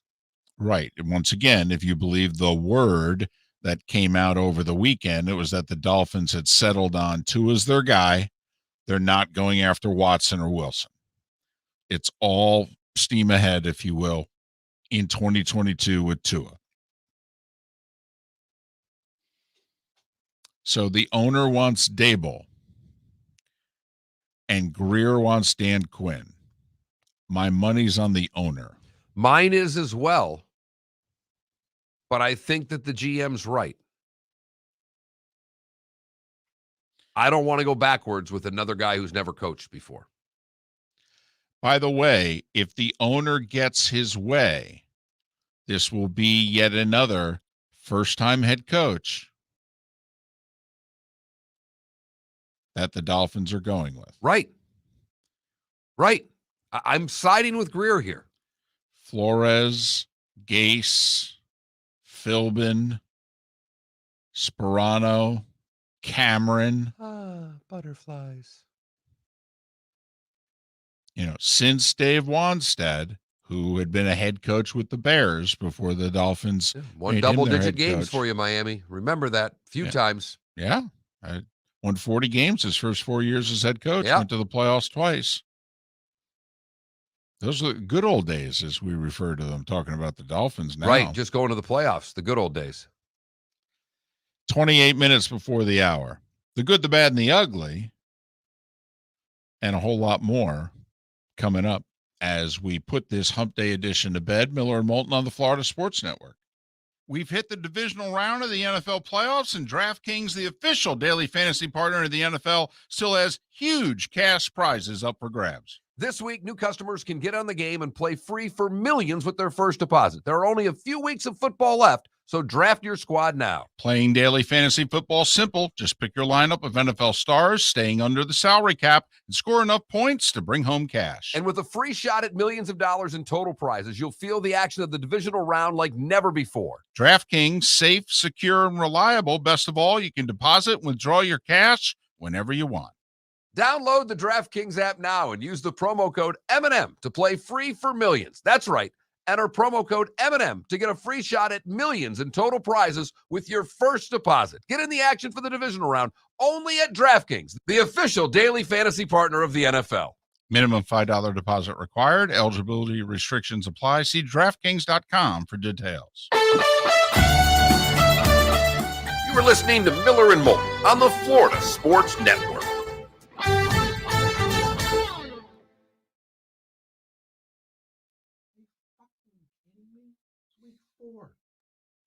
I mean,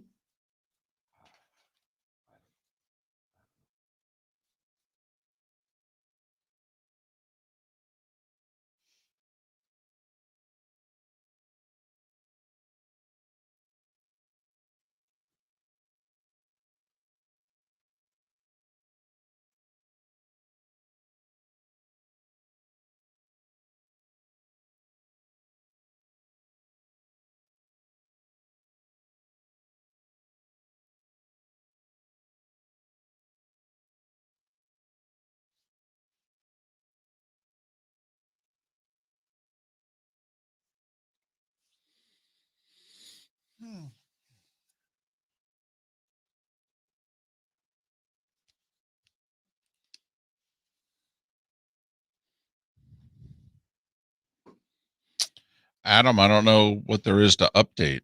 There are other cases that I think are more interesting.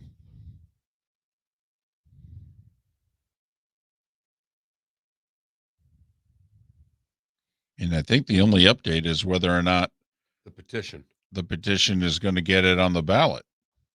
And I think it's worth having at some point, but not anytime soon.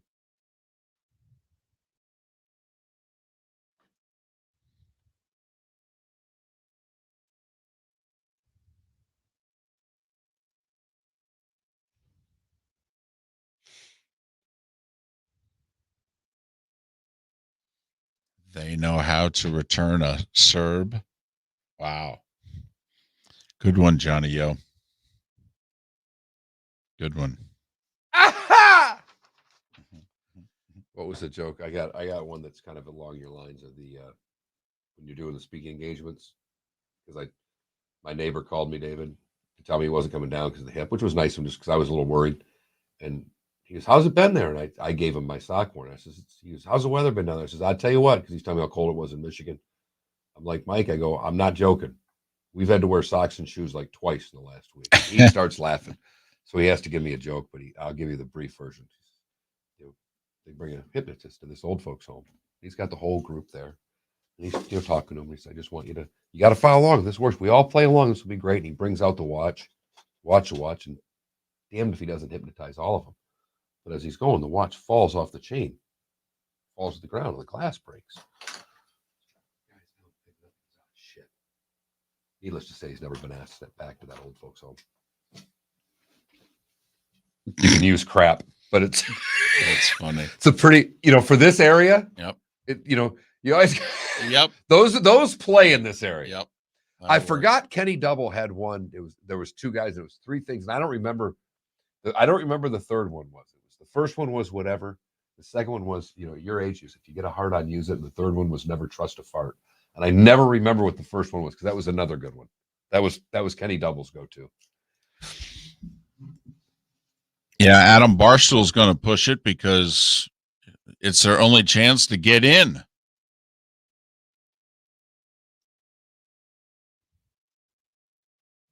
Yeah, they all are. And Adam, they need to. And I will tell all of you, if you have not signed the petition for gambling, I beg you to do so.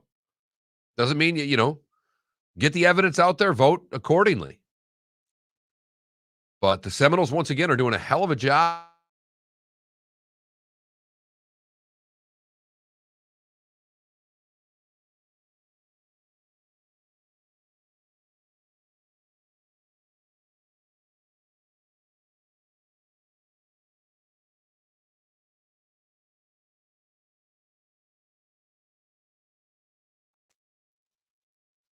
There it goes. Okay. We just lost both cameras there on us for a second. That was weird.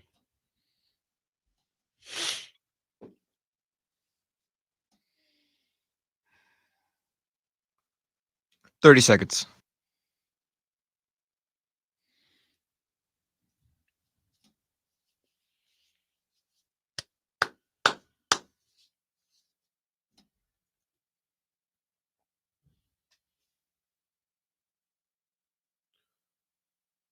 "10 seconds."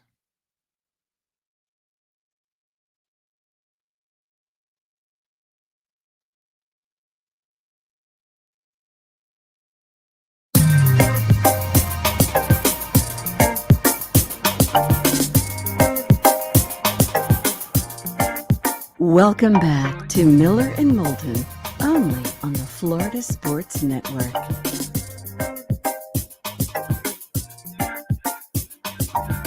"21 minutes before the hour.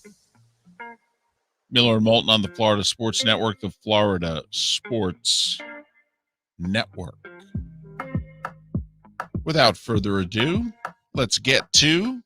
Leave it to the oldest guy in the show, and definitely the oldest soul to live in the past. Here's David Moulton with Today Was the Day When...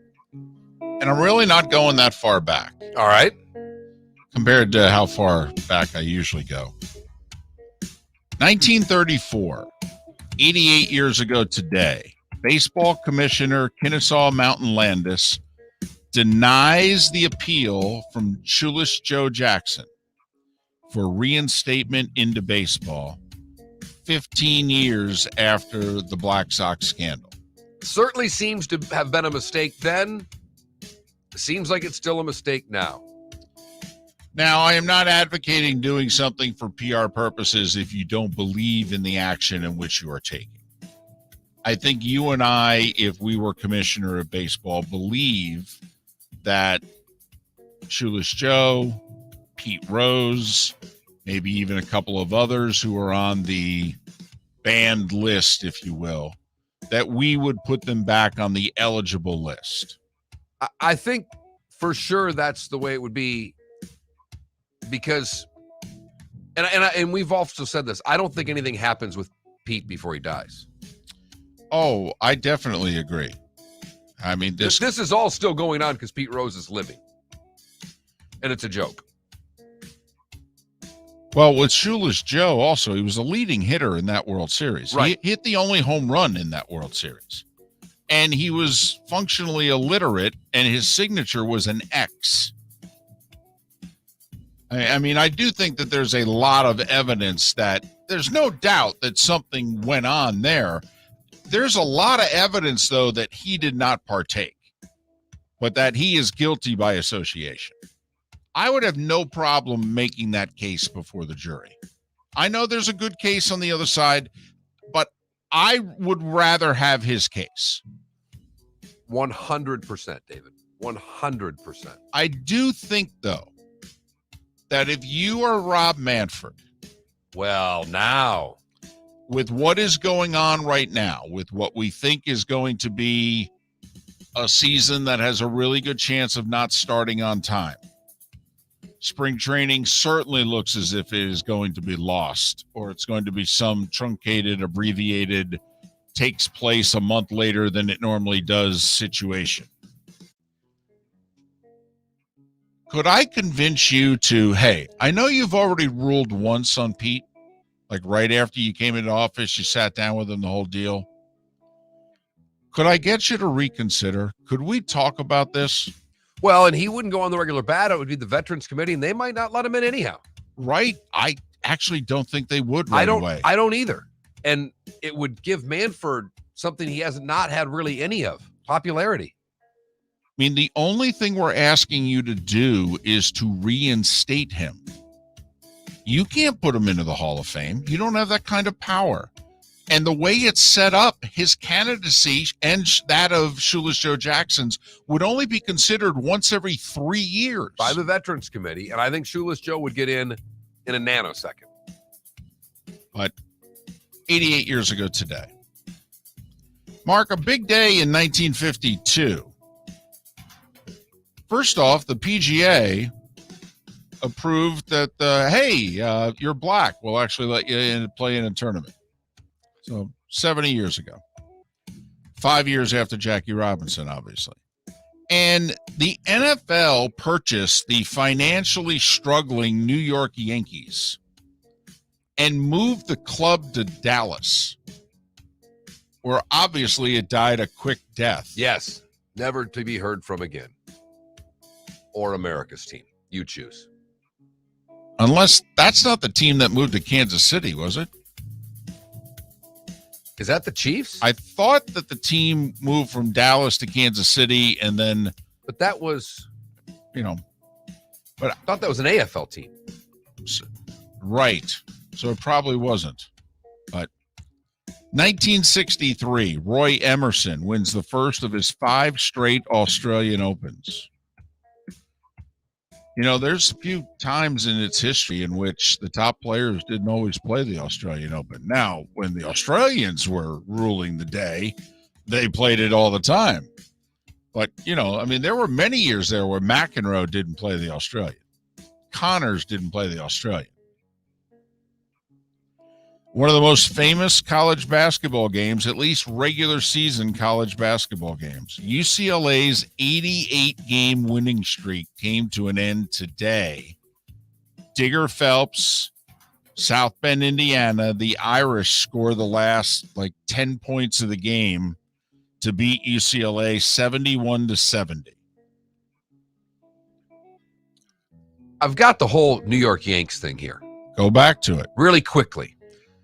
After they moved, a group of Dallas businessmen bought them.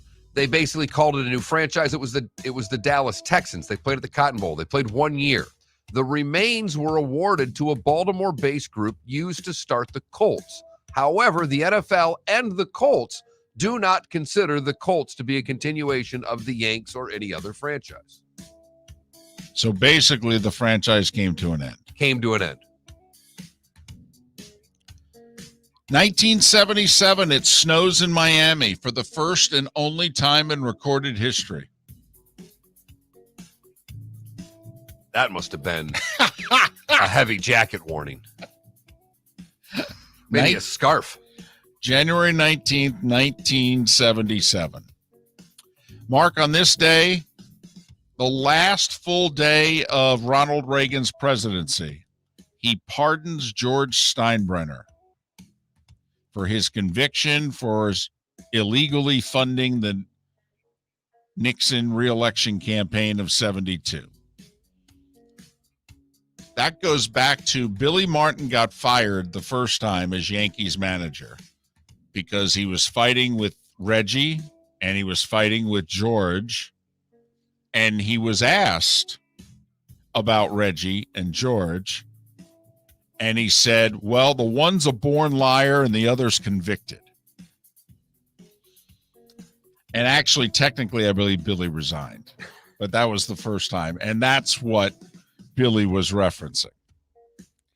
1994, Mark, the Rock and Roll Hall of Fame class included the Grateful Dead, Elton John, John Lennon, Bob Marley, and Rod Stewart.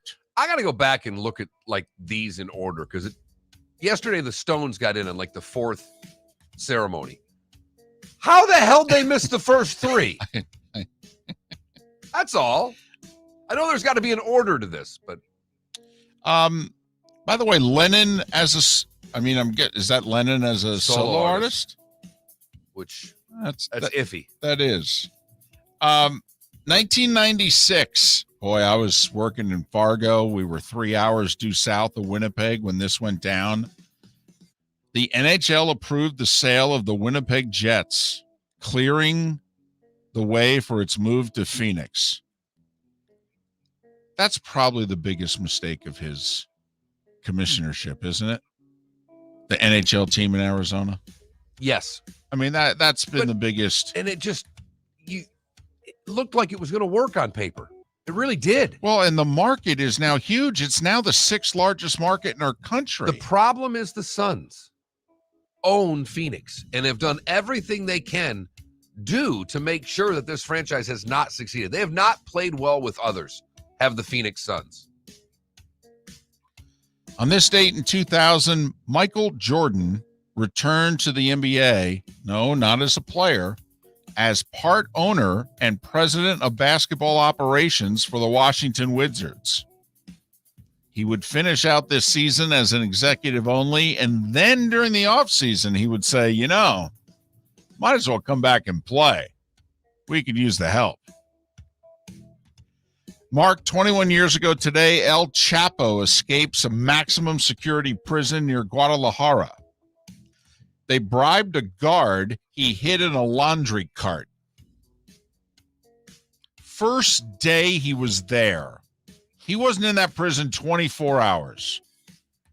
They bribed a guard, and I guess he was just in with the sheets and towels or what have you, and they drove him down, and next thing you know, down a chute in a truck, bada bing, bada Out boom. the door. Right.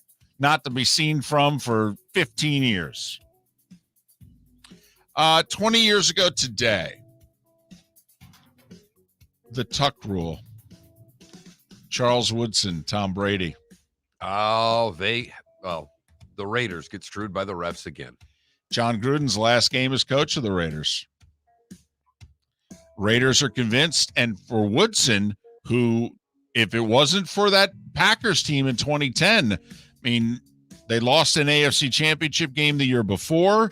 They would have been back in the AFC championship game. Remember, they would have gone to Pittsburgh. That Steelers team was very vulnerable. Obviously, the Patriots beat them the next day or next week. 20 years ago today, the Tuck rule.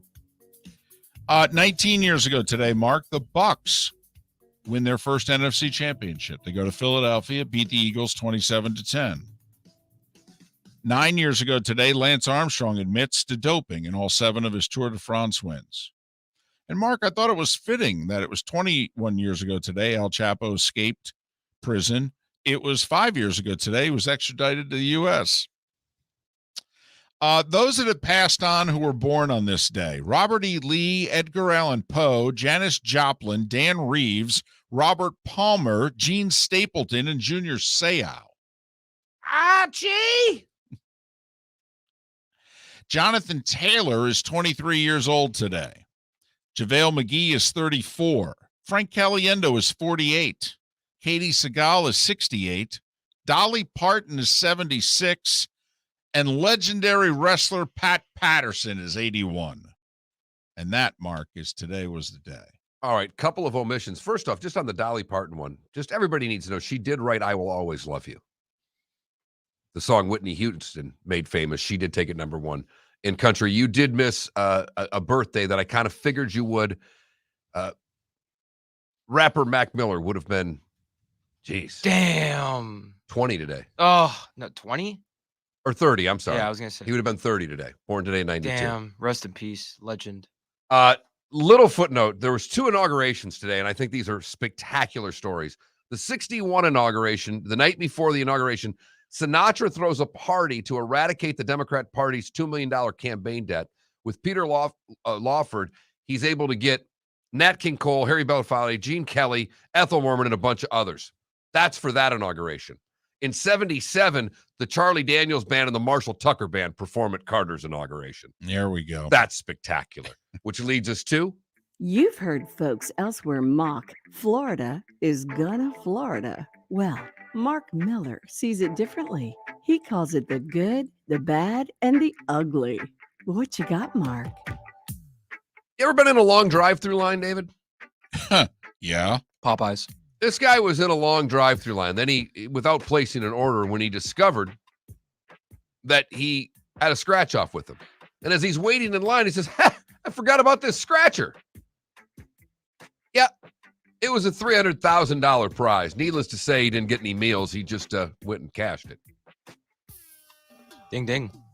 Would you have still placed an order had you won $300,000? I would have ordered a second burger. I would have upgraded to large everything. Right. Yes. Yep. For the back to the gritty streets of Collier County in the Headpins Bowling Alley on Radio Lane, where 38-year-old Ernest Altine was arrested after stealing electronics at the bowling alley. He was in the arcade room being able to steal toys from inside the glass case using two kids as his accomplices. Wow. And finally, what may be an all-time ugly. We go to Iran, where 41-year-old man had make it happen night with his wife, felt some discomfort. After finally seeing a urologist, it was COVID that has caused pain right there, David, Okay. in his pelvic area. Sure, he had mild symptoms from COVID, but apparently there was no flow because of a blood clot in the vein. Well, you know the rest. So of all of the problems from COVID, add another to the list. Deflategate Part 2. Look at And you. that, David, is the good, the bad, and the ugly on today, January the 19th, 2022. 13 games in the NBA tonight. Magic are in Philly. The Heat are home for Portland. There's some good games, though. Cleveland's at Chicago. Memphis is at Milwaukee. Of course, none of those games are on ESPN. 3 games in the NHL tonight. None of the Florida teams in action. Miller and Moulton. We'll be back at it tomorrow morning, 6 a.m. Thanks for listening right here on the Florida Sports Network. Bring your big mouth to John Smith Subs and indulge in their overstuffed subs with the freshest quality ingredients. Enjoy our famous steak bomb with perfectly grilled marinated sirloin steak topped with provolone cheese, grilled onions, peppers, mushrooms, crispy bacon,